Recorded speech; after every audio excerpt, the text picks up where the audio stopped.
আপা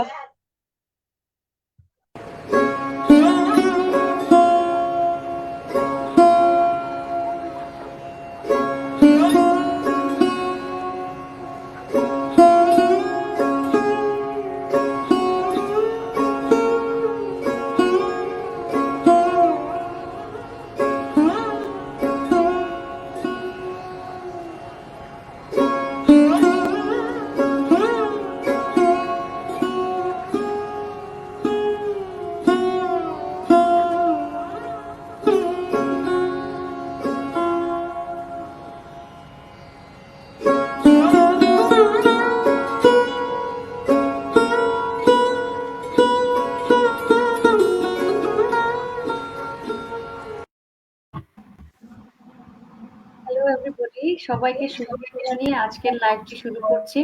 আজকের লাইভে আমি এবং প্রিয়তা হোস্ট হিসেবে আছি এবং আমাদের সাথে আছেন আমাদের অসম্ভব প্রিয় একজন মানুষ, হাজেরা আপা।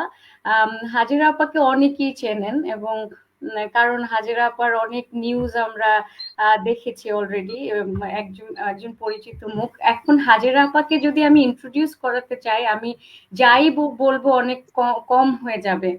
আম সেজন্য মানে আমি হাজেরা আপা মাফ করে দিবেন যদি আমি কোনো কিছু ভুল বলি।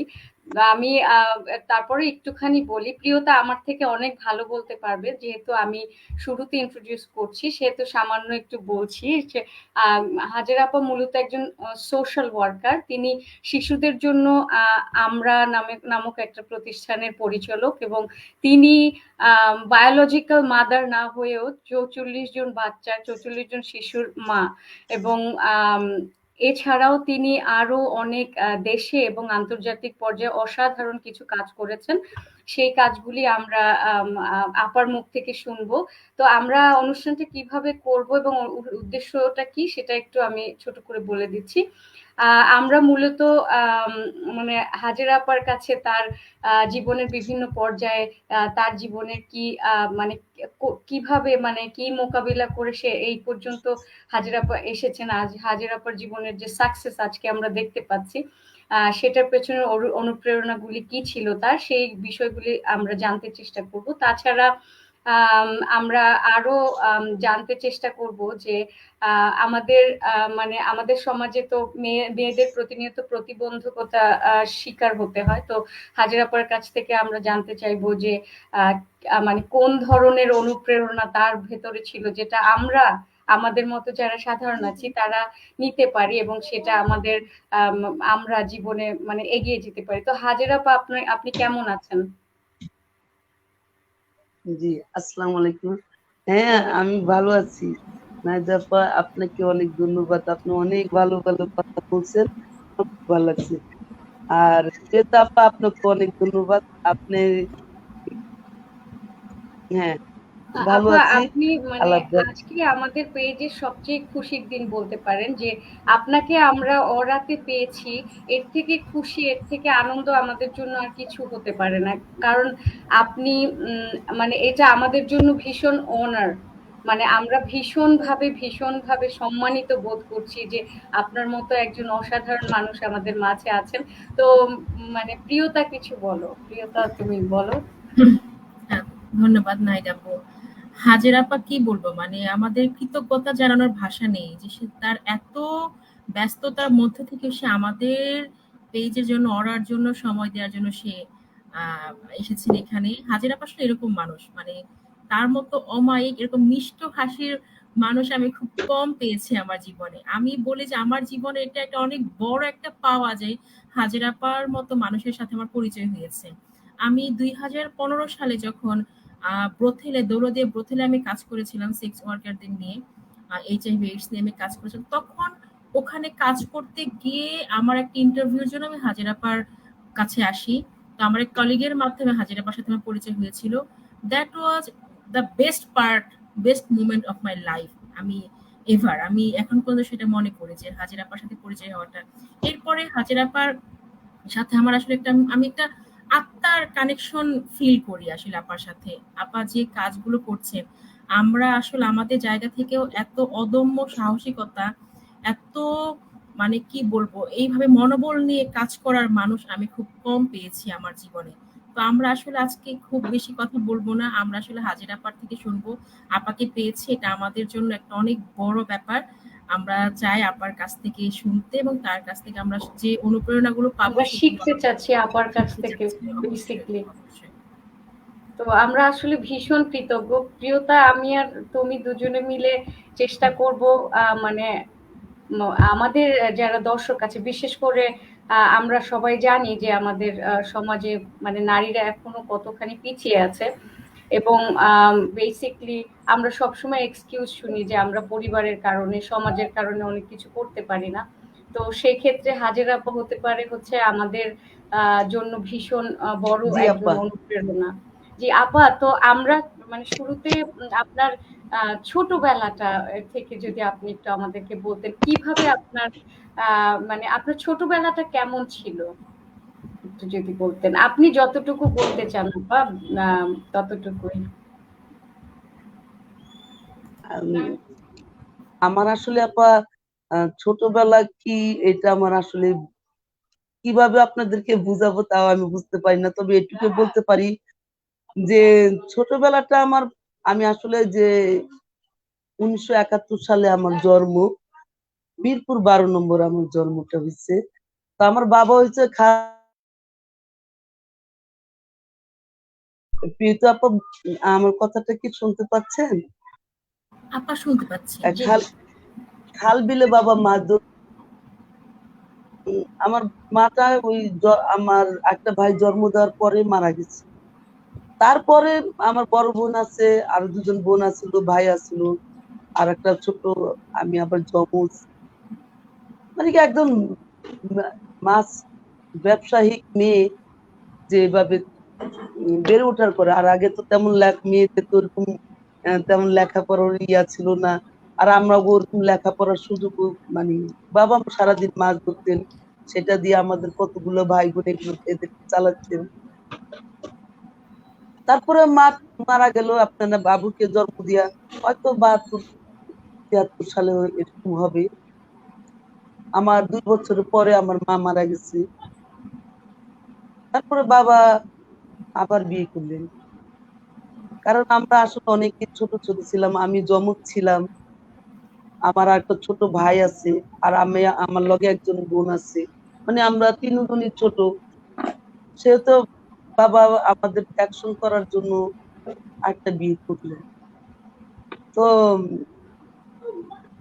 কিভাবে কি জানি, আমার তো অতটুকু মনে নাই, তবে এটুকু মনে আছে যে আমার ছোটবেলায় একটা সমস্যা ছিল যে শুধু খাবার ভাতের জন্য আমার খুব কষ্ট হইতো, বুঝছেন? এই ভাতের জন্য আমি আহ মানে সৎ মা তেমন খেতে দিত না।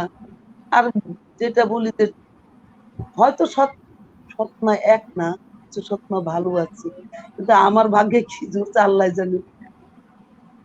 আমার সৎ মা আমাকে, আমাদের অনেকের খাবারে কষ্ট দিত।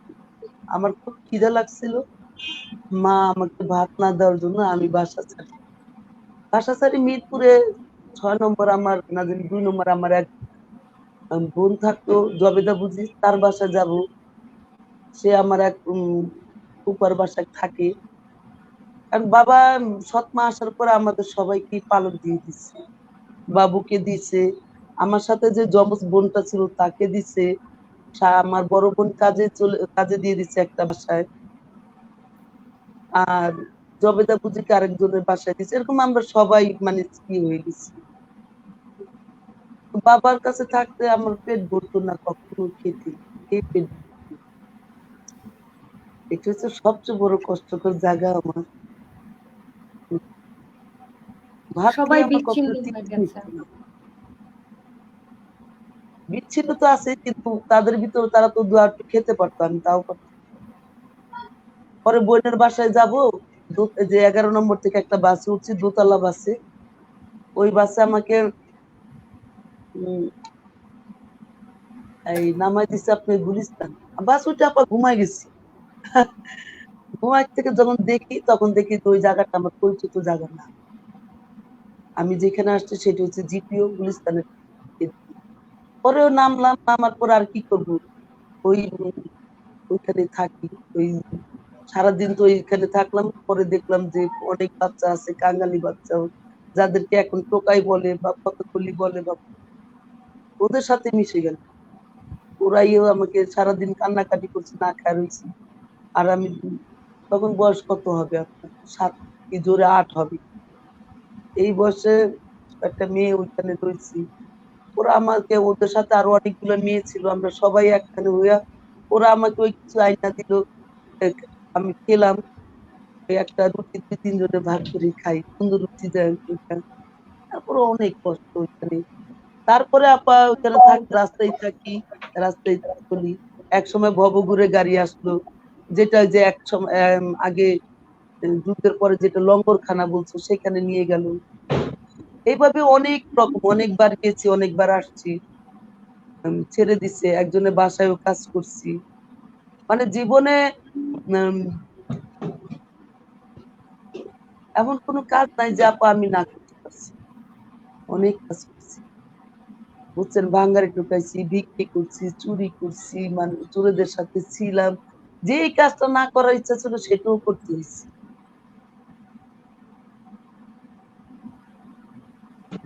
এটা যে আপনার জীবন, এটা যদি জীবন হয় তাহলে এটাই জীবন।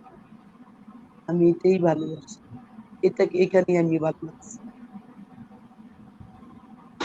তখন ওই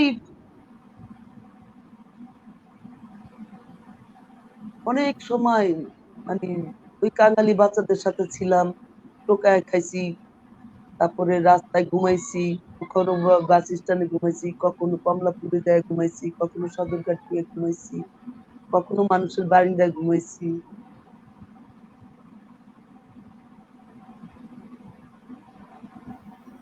কত যে কত জায়গায় ছিলাম, কত কাজ করছি। তারপরে এক সময় রাস্তা থেকে তখন ধর্ষণের শিকার হই। কেন কোনো কাজ নাই যে আমি না করতে পারছি, করছি, তবে বাঁচার জন্য করছি।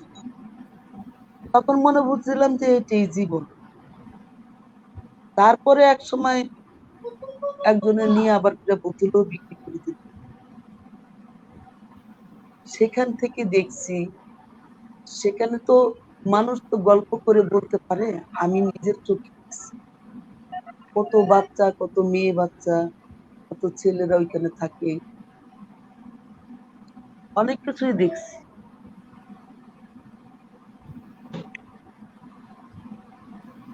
দেখার পর সেখান থেকে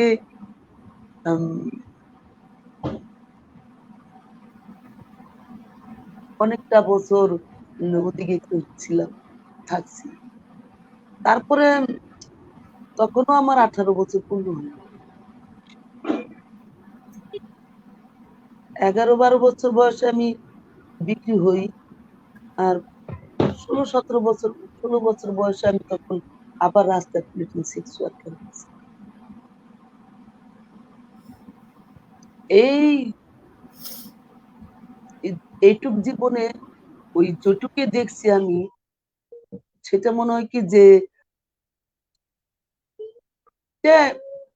আমি যখন জনকে নিয়েছি তাহলে এটাই আমার জীবন।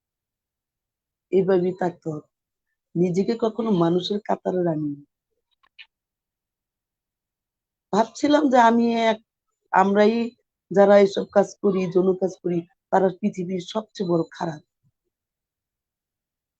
কারণ আমাদেরকে মানুষ কখনো মানুষ হিসাবে দেখে, বুঝছেন। যেমন অনেকে গালিগালাজ করে, অনেকে খারাপ ভাষা বলে, আমি ভাবছি ওইটি আমাদের পরিচয়। তারপরে আস্তে আস্তে রাস্তায় ছিলাম, রাস্তায় অনেক মেয়েদের দেখছি, অনেক রকম ছোট বাচ্চাদের দেখছি, যারা এক সময় ছোট ছিল তারা এখন সেক্স ওয়ার্কার হয়ে গেছে। তখন থেকে মনে হয়েছিল যে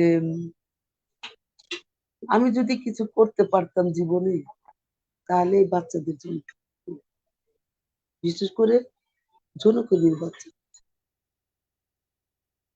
তারপরে 1997 সনে আসলো কেয়ার বাংলাদেশ, কাজ করলাম তাদের সাথে। তারপরে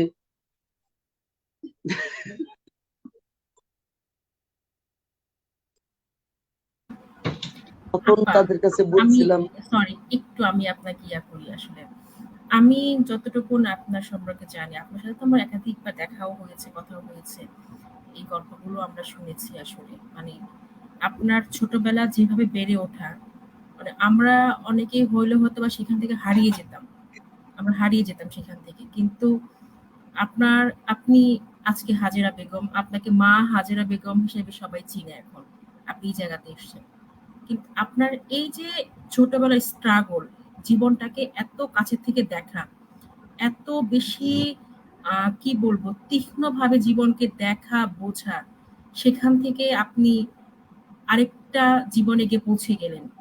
সেখান থেকে আপনি কিভাবে বের হলেন? হ্যাঁ আপা, ওইখান থেকে বের হয়েছে যে বললাম 1997 সনে কেয়ার বাংলাদেশ আসছে HIV নিয়ে কাজ করতে। তখন তারা তো রোগ নিয়ে কাজ করতে আসছে, অথচ রাস্তার ভিতরে যে যৌনকর্মীদের প্রত্যেকদিন যে নির্যাতন গুলো হচ্ছে সেটার নিয়ে কেউ কাজ করে না। আরে বাবা, রোগ তো পরের কথা, আগে নিজেকে বাঁচা, আমাকে বাঁচানো। আমি যে প্রত্যেকদিন যে নির্যাতনের শিকার হচ্ছি সেটা নিয়ে আমাদেরকে আগে বাঁচান, তারপরে তো আমি বাঁচবো তো রোগ। আর আমি মরে গেলে আমার রোগ নিয়ে কাকে নিয়ে কাজ করবো? আপা পরে কিন্তু কেয়ারের খুব ভাই একটা আপা, দারুণ কথা বলেছেন আপা। আপনি এইমাত্র যে কথাটা বলেছেন সেটা আজকের জন্য প্রযোজ্য। 1993 সালের জন্য যতটা প্রযোজ্য ছিল এখনকার জন্য, যে মানে আমাদের বাঁচাতে কেউ আসছে না, আসছে হচ্ছে রোগটাকে মানে সেভ করতে, মানে স্প্রেড যাতে না করে, না ছড়ায় যাতে, সেই ব্যাপারে। কিন্তু ওই মানুষটা যে প্রতিনিয়ত কি কষ্ট সহ্য করছে, রেপড হচ্ছে, প্রতিনিয়ত ধর্ষণ করা হচ্ছে তাকে, এই জিনিসটা কিন্তু দেখেন, এটা খুবই জরুরি একটা মানে পয়েন্ট ছিল। আপা শুনতে পাচ্ছেন? আপনার ওখানে মনে হয় নেটের একটু প্রবলেম হচ্ছে।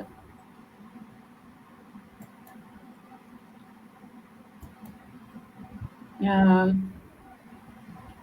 প্রিয়তা, আমার মনে হয় হাজের আপার ওখানে একটুখানি নেটের প্রবলেম হচ্ছে, মনে হয় আবার ঠিক হয়ে যাবে।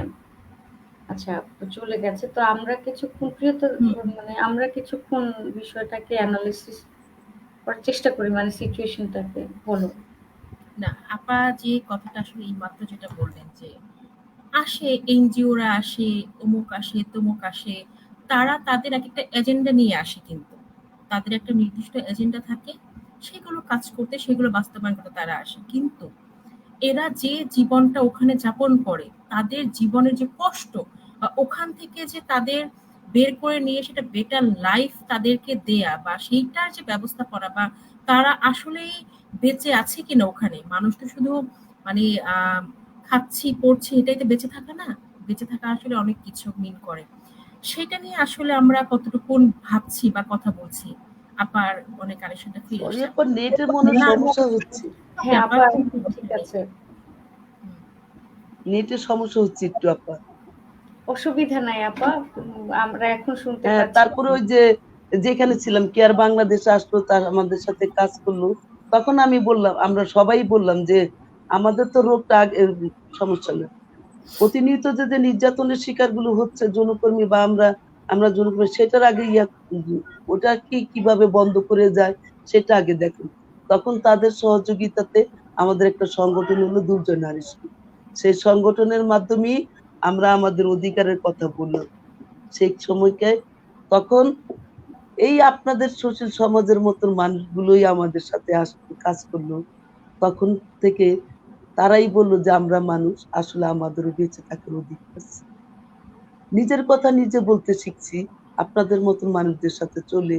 এবং এই বিশেষ করে সুশীল সমাজের মানুষগুলো আমাদের পাশে ছিলেন, বিশেষ করে নারী পক্ষ ছিল, আরো অন্যান্য আরেকটা একটা আপা ছিল, নাসরিন আপা, ওই আপা যিনি এখন নাই, মারা গেছেন অনেক আগে, হ্যাঁ, নাসরিন অ্যাকশন হক। এইডের নাসরিন হক, অ্যাকশন এইডের জি, পার্টি ডিরেক্টর ছিলেন উনি। উনি আমাদেরকে উনি একটা কথা বলছিলেন, হাজেরার নিজের কথা নিজে বলুন। তখন তো আম, ভয় পাইতো মানুষের সামনে কথা বলতে, ও বাবা, আমি এত বড় একটা নিজেকে কখনো ভালো মানুষ হিসেবে গড়াইনি। বললাম, আমি কি করে ওনাদের সাথে কথা বলবো? তখন বলছেন, আপনি যদি আপনার কথা না বলতে পারেন তাহলে কেউ বলতে পারবে না। তখন থেকে শুরু হলো নিজের কথা নিজে বলা এবং নিজের অধিকারের কথা। এই দুর্জয় নারী সংকট থেকে তখন আমরা বললাম যে এখন তো আমাদের একটা কথা বলার একটা জায়গা আছে, নিজেদের সমস্যাগুলো বলার একটা জায়গা আছে। কিন্তু আমাদের যে বাচ্চাগুলো আছে তাদের একটা ব্যবস্থা করা। সেটাও আপা হলো এখানে কেয়ার আমি বাংলাদেশের সহযোগিতাতে হাজির একটা আপা প্রথম আমি ব্যবস্থা যেখানে দুর্যোগ একটা আমি চাইল্ড। আপা সরি একটু আমি ইয়া করি এখানে। আমি যতটুকুন মানে জানি যে আপনি জি, দেশের বাইরেও বিভিন্ন জায়গায় গিয়েছেন এই আন্দোলনগুলো নিয়ে। আপনি যদি সেই আপনার অভিজ্ঞতার কথা একটু বলেন যে আপনি আসলে কোথায়, কোথায় গিয়েছেন বা এই আন্দোলনগুলো নিয়ে আসলে কোন, কোন জায়গাতে আপনি কত দূর পর্যন্ত পৌঁছেছেন আপনি এই আন্দোলনটা নিয়ে? আপা আমি তো উম গেছি আপনার ১৪-১৫টা দেশে। কিন্তু উম তার ভিতর থেকে ২০০৬ সালে গেছি এই কানাডা, ২০০৭ সালে গেছি আমি আমেরিকা। আমেরিকার ৩ টা রাষ্ট্রেতে গেছিলাম। টরন্টো গেছিলাম, নিউ ইয়র্কে গেছিলাম আর জর্জিয়ায় গেছিলাম। সেখানেও গেছিলাম যৌনকর্মীদের অধিকারের কথা বলতে। টরন্টোতে গেছিলাম রেড রিবন অ্যাওয়ার্ড আনতে। আর আমি এশিয়া প্যাসিফিক একটা নেটওয়ার্কিং এর মেম্বার ছিলাম। আম এপিএনএসডব্লিউ মেম্বার ছিলাম, কোর কমিটির মেম্বার। সেখানে প্রতি মাসে আমার বিভিন্ন দেশে যেতে হইতো। Bangkok, Thailand, Malaysia, Cambodia, Sri Lanka, মানে ইন্ডিয়া তো গেছি, নেপাল, ওইসব দেশ আমি ঘুরছি। তো দেশ ঘুরে আমার কোনো হয় না। আমি আমার নিজের দেশের জন্য কিছু করার চেষ্টা করছিলাম, চিন্তা ভাবনা করি, যেটা ২০১০ সালে সম্ভব হয়েছে। দুর্যোগ যখন চাইল্ড কেয়ার সেন্টারটা বন্ধ হয়ে গেছে, তখন অনেক বাচ্চাগুলো আছিল যারা আপনার এই আবার মায়েদের কাছে ফিরে গেছে। আবার মাদের কাছে ফিরে গেছে এবং কিছু বাচ্চা আবার ফিরে অন্য সেন্টারে গেছে। চিন্তা করলাম যারা মায়েদের কাছে ফিরে গেছে ২-৩ বছর এনজিও টাকাতে চললো। এর মধ্যে আমাদের সাথে কিছু বাচ্চার পরিচয় হইলো। এই কিছু ছেলে মেয়ে যারা জাহাঙ্গীরনগরে পড়াশোনা করছে। জাহাঙ্গীরনগর ইউনিভার্সিটির কিছু ছেলে মেয়ে প্রথমত যে একটা রিচার্জের কাজ করছিলাম, আপনি চাইল্ড ড্রাগ ইউজার, মানে বাচ্চারা যে ড্রাগস নেয় আমাদের দেশে, সেটার একটা জরিপের কাজে আমি সহযোগিতা করছিলাম জাহাঙ্গীরনগর একটা ছেলেকে। ও আমাদের সেন্টারে প্রায় আসতো। ওর মাধ্যমে ওই অনেক ছেলেমেয়েরা আসতো। তারা অবশ্য তখন পড়াশোনা করেনি, পড়াশোনা ছেড়ে দিছে। মানে শেষ হয়ে গেছে ওদের। তখন ওদের সহযোগিতাতে ২০১০ সালে এই যে আমাদের সেন্টার, শিশুদের জন্য আমরা এই সেন্টারটা তৈরি করছি। এখানে আপা ওই যে ৪৪ টা বাচ্চা না, এখানে অনেক বাচ্চা ছিল। আচ্ছা, আচ্ছা। আসছে যায়, ভালো করে ওরা কেউ, কেউ ভালো আছে, কেউ, কেউ বিয়ে হয়ে গেছে। অনেক ধরনের। আপা আমার একটা কোয়েশ্চেন আছে। আপনি এই যে শিশুদের জন্য মানে কাজ করার কথা মানে যে চিন্তাটা করলেন সেটা কিভাবে আসলো সেই চিন্তাটা আপনার মাঝে? ওই যে আপা আমি বললাম, রাস্তায় যখন দেখলাম যে অনেক যৌনকর্মীর বাচ্চারা পাশের যৌনকর্মীর বাচ্চা রেখে যৌন কাজ করছে এবং কিছু অনেকের বাচ্চা চুরি হয়ে যাচ্ছে। অনেকের মা যে কাজগুলো করছে সেটাই দেখে শিখছে। যদি তাদের ভিতরে একটু লেখাপড়া জ্ঞান থাকতো, তাহলে কি তারা এই পেশায় থাকতো না, এই পেশায় আসতো না। আর যদি বাচ্চাগুলোকে যদি একটু জ্ঞান দিয়ে যায়, আপনার লেখাপড়া না করলে মানুষ কিন্তু মরে না। তবে তার নিজেকে বিকাশ করার সুযোগটা হারিয়ে। যেমন আহ আমি যদি আমার যদি পরিবারে কেউ লেখাপড়া জানতো, তাহলে তারা আমাদের লেখাপড়া শিখাইতো। তাহলে কি আর এই জায়গায় থাকতাম, শিক্ষক হতাম না। হয়তো আপনাদের মতো ভালো কোনো কিছু হতে পারতাম বা কোনো লেখক হতাম বা কোনো ভালো কিছু করতে পারতাম। কিন্তু আমাদের লেখাপড়ার সুযোগ নাই বলে না বুঝে আমরা অনেক সময় অনেক কাজ করে ফেলি। যেটা বিক্রি হয়ে গেছি। যদি লেখাপড়া জানতাম তাহলে বিক্রির ভাবটা বুঝতে পারতাম। সেরকম সেই উদ্দেশ্যে বলছি যে লেখাপড়া না করলে মানুষ মরে না, তবে নিজেকে বিকাশ করার সুযোগ পায়। তাই যদি যৌনকর্মীর বাচ্চাদেরকে যদি লেখাপড়া শেখানো যেত, হয়তো তারা কিছু একটা করতে পারত। সেটা আমার মনে হয়েছিল। তখন ওই চাইল্ড কেয়ার সেন্টারটা যখন বন্ধ হয়ে গেল, তখন ওই যে জাহাঙ্গীরনগর যে ছেলে-মেয়েরা ছিল, তাদের কাছে আমি নিজেকে বললাম যে, "এইটা এখন কি করা যায়?" তখন তারা বলছে যে, "আমরা তো সবে বের হইলাম পাস করে, এখনো ভালো একটা চাকরি করছি না। আমরা আর্থিক দিক দিয়ে একটু কম সহযোগিতা করতে পারবো, কিন্তু এমনি সহযোগিতা করতে পারবো। ওদের সহযোগিতা না হলে আপা আমি কিন্তু এত বাচ্চার মা হতে পারতাম না।" আমি সবসময় সব জায়গায় আমি সুশীল সমাজের পাশাপাশি এই জাহাঙ্গীরনগর ছেলে-মেয়েদেরকে আমি আমার অন্তর থেকে আমি শ্রদ্ধাও করি এবং স্নেহ করি যে তারা আমাকে সহযোগিতা করছে বলে আজকে এই সেন্টারটা দিতে পারছি। এতগুলো বাচ্চাকে আমি রাখতে পারছি। হয়তো তেমন ভালো কিছু করতে পারবো না, কিন্তু একটু তো জ্ঞান তাদের ভিতরে আসবে। একটু তো লেখাপড়ার আলো তাদের ভিতরে যাবে। অনেকে বাবার পরিচিত লেখাপড়া করতে পারে না। দেখতে হয় লেখাপড়া স্কুলে ভর্তি করতে জানতে পারলে যে এটা সেক্স ওয়ার্কের বাচ্চা, কিন্তু তারপর তাকে বের করে দেওয়া হবে। কারণ আমাদের সমাজে আম সেই মানে সেই জিনিসটা এখনো প্রস্তুত হয়নি, তৈরি হয়নি যে একটা ছেলে যৌনকর্মীর বাচ্চাকে তারা ভালোভাবে বা সুন্দরভাবে গ্রহণ করবে। সেটা এখনো তৈরি হয়নি। আর সেই অনুযায়ী যদি বলি উম তখন আমাদের আমাদের এই প্ল্যানটা জাহাঙ্গীরনগরের যে ছেলে-মেয়েরা আছে তারা মিলে ১ম এ আমাদের সহযোগিতা করে এই সেন্টারটা তৈরি করছে আপনার সাভারে তৈরি করছে। ওদের ওরাই আমাদের এই বাসাটা দেখাইছে। বাসাটা পছন্দ হইছে এবং এই ভাড়া-বুড়া সব তখন আমার নিজের কিছু টাকা ছিল। সেই টাকাটা আমি বলছি যে, "আমার তো কোনো টাকার দরকার হয় না। কারণ আমার বাবা-মা নেই।" পরে আপনাকে আরো জানাবো যে কিভাবে তাদেরকে খুঁজে বের করছি। যাই হোক, ওদের সহযোগিতাতে, ওদের চেষ্টায় আমি আমার এই স্বপ্নটা পূরণ করছি শিশুদের জন্য। যাতে আমি আমার জীবনে অনেক কিছু হারাইছি। লেখাপড়া করতে পারিনি, সুযোগ হয়নি। যাতে ওই বাচ্চাগুলোর জীবনে যেন সেটা না ঘটে। যাতে তারা নিজেরা একটু লেখাপড়া করতে পারে এবং মানুষের মতো মানুষ হতে পারে। আপনাদের মতো একজন ভালো কিছু হতে পারবে। সেই জন্য এই সেন্টারটা তৈরি করছি এবং সেই উদ্দেশ্যে লেখাপড়া করাচ্ছি বাচ্চাদের।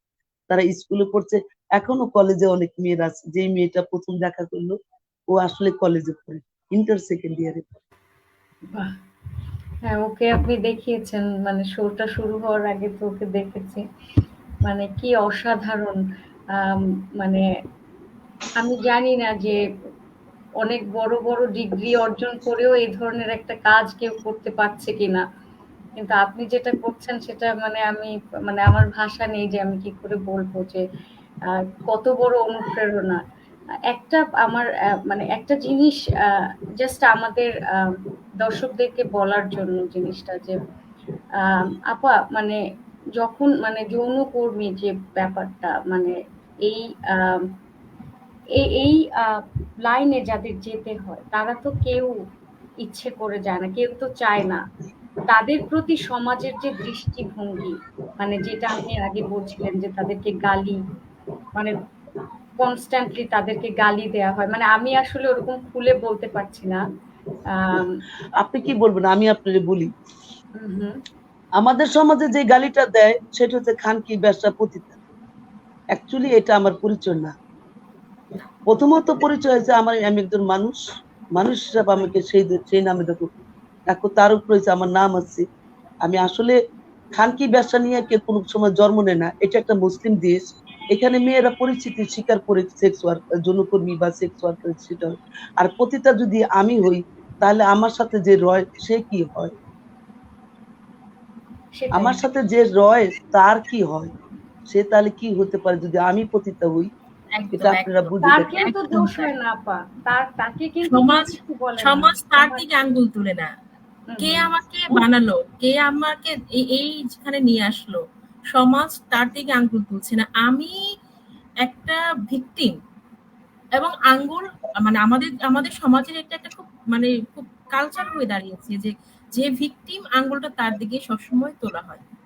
আমি কোনোভাবেই এটাকে ছোট করে দেখছি না। এই যৌনকর্মীদের আমি মানে আমার অন্তর থেকে আমি শ্রদ্ধা জানাই। কেউ যদি ইচ্ছা করে একজন এখানে বলেছেন কেউ যদি ইচ্ছা করেও এই হ্যাঁ প্রফেশন আছে তাকেও আমি শ্রদ্ধা জানাই, আমি তাকেও হ্যাঁ স্যালুট জানাই।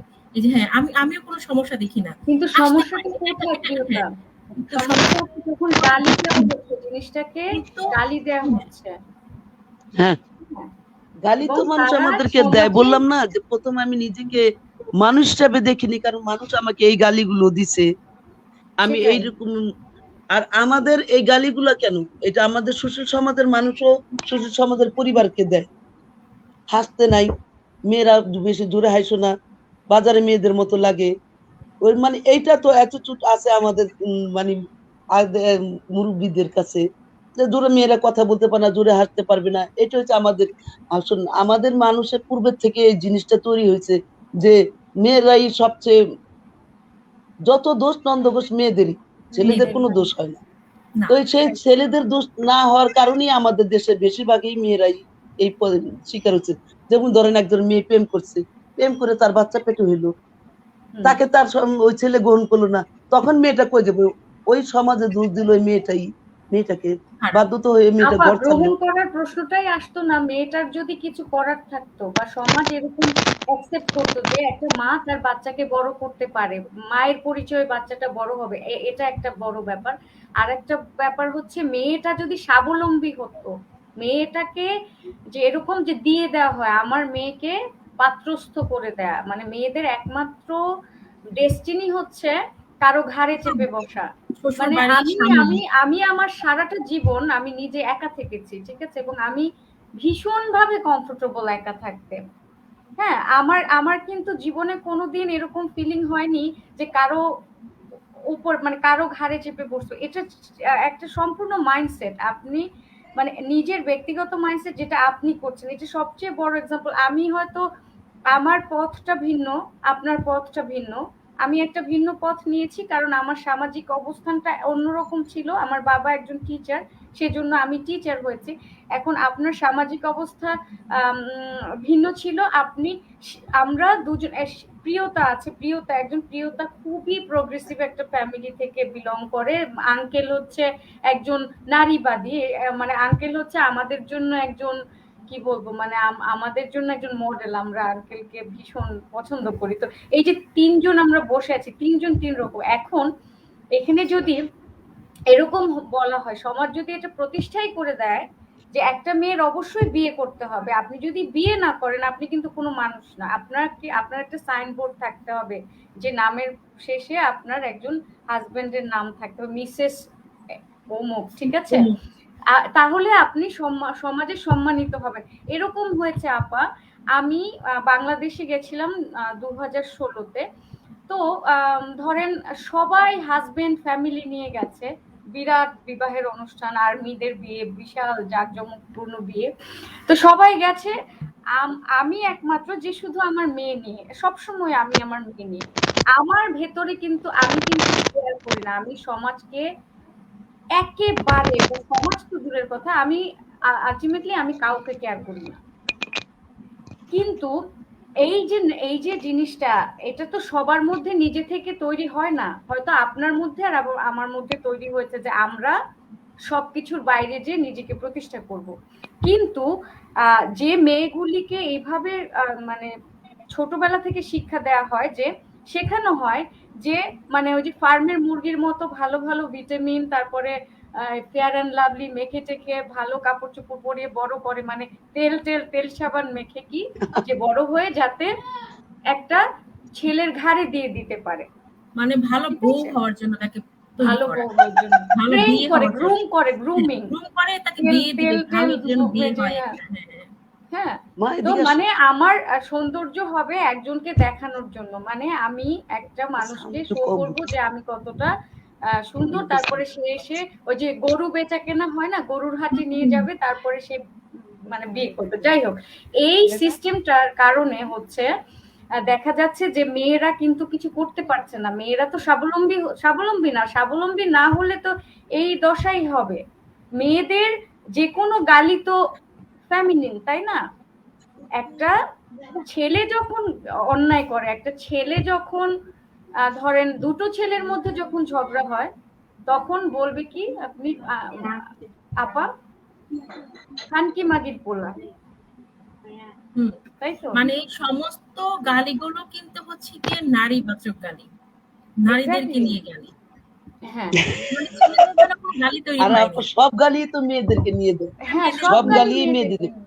কুত্তা Right. শুয়ারের বাচ্চা কেউ কয় না, না, শুয়ারের বাচ্চা কয় না, শুধু তো আমার মেয়েদের নিয়ে আমি গালি। মেয়েদের। আমি একবার বলেছিলাম, আমার আম্মা আমাকে কিছুদিন আগে বলেছে যে তোকে যদি আমি দেখতাম যে তুই একটা বিয়ে শাদী করে ঘর সংসার করছিস, আমি খুব খুশি হতাম একটা ছেলের ঘরে গেলে।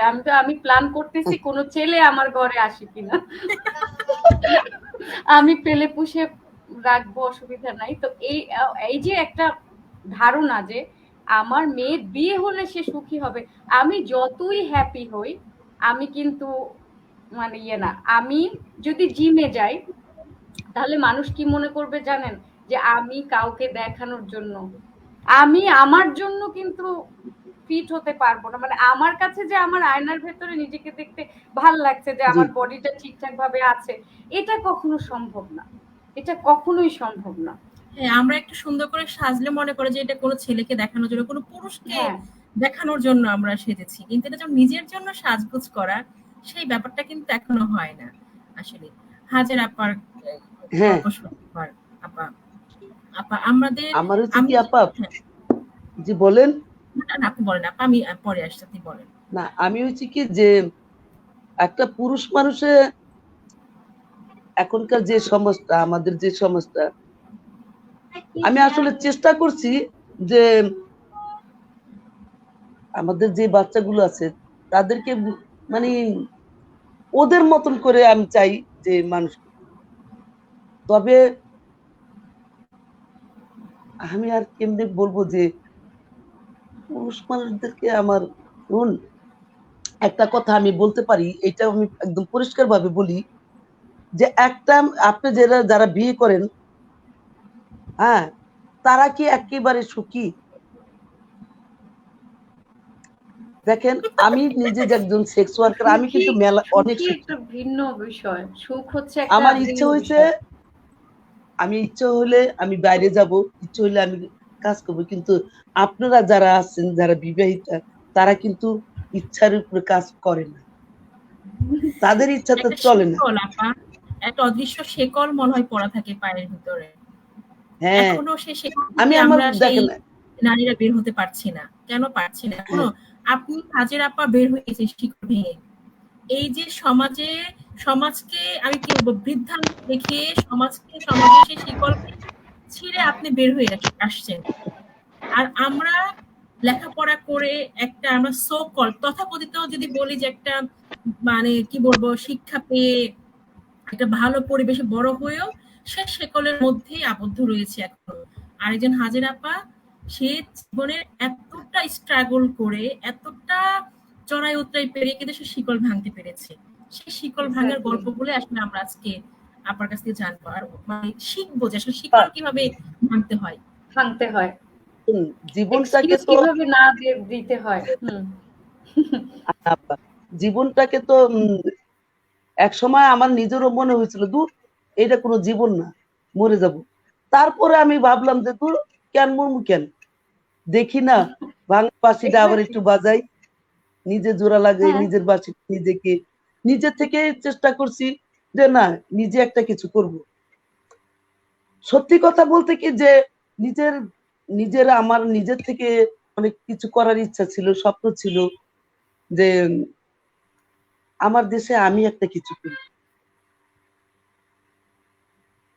হয়তো অনেকে আমার খারাপ বলছে, পাগল বলছে, এখনো বলে, কিন্তু আমি অ্যাকচুয়ালি সত্যিকারের অর্থে একজন দেশকে দেখাতে চাইছি, যে মানুষকে দেখাতে চাইছি যে মানুষ সুযোগ সুবিধা পেলে অনেক কিছু করতে পারে।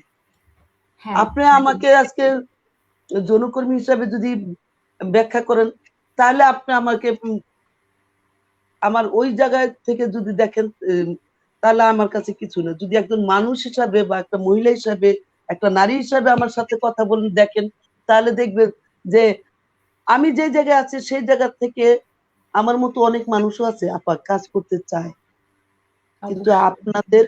এই যে সুশীল সমাজের অনেক মানুষ আছে না, তারা কিন্তু কাজ করতে দিচ্ছে না। হয়তো আমার সাথে অনেক মানুষ আছে, অনেকের সাথে পরিচিত আছে, অনেক ওই যে বললাম জাহাঙ্গীরনগর ঢাকা বিশ্ববিদ্যালয় তারা আছে, তারপরে এই যে আপনারা আছেন না, আপনারা আমাকে সাপোর্ট করছেন, কিন্তু তাদেরকে কেউ সাপোর্ট করছে না, তারা কিন্তু কাজ করতে পারছে না, তারা এক পা গেলে দুই পা পিছিয়ে যায়।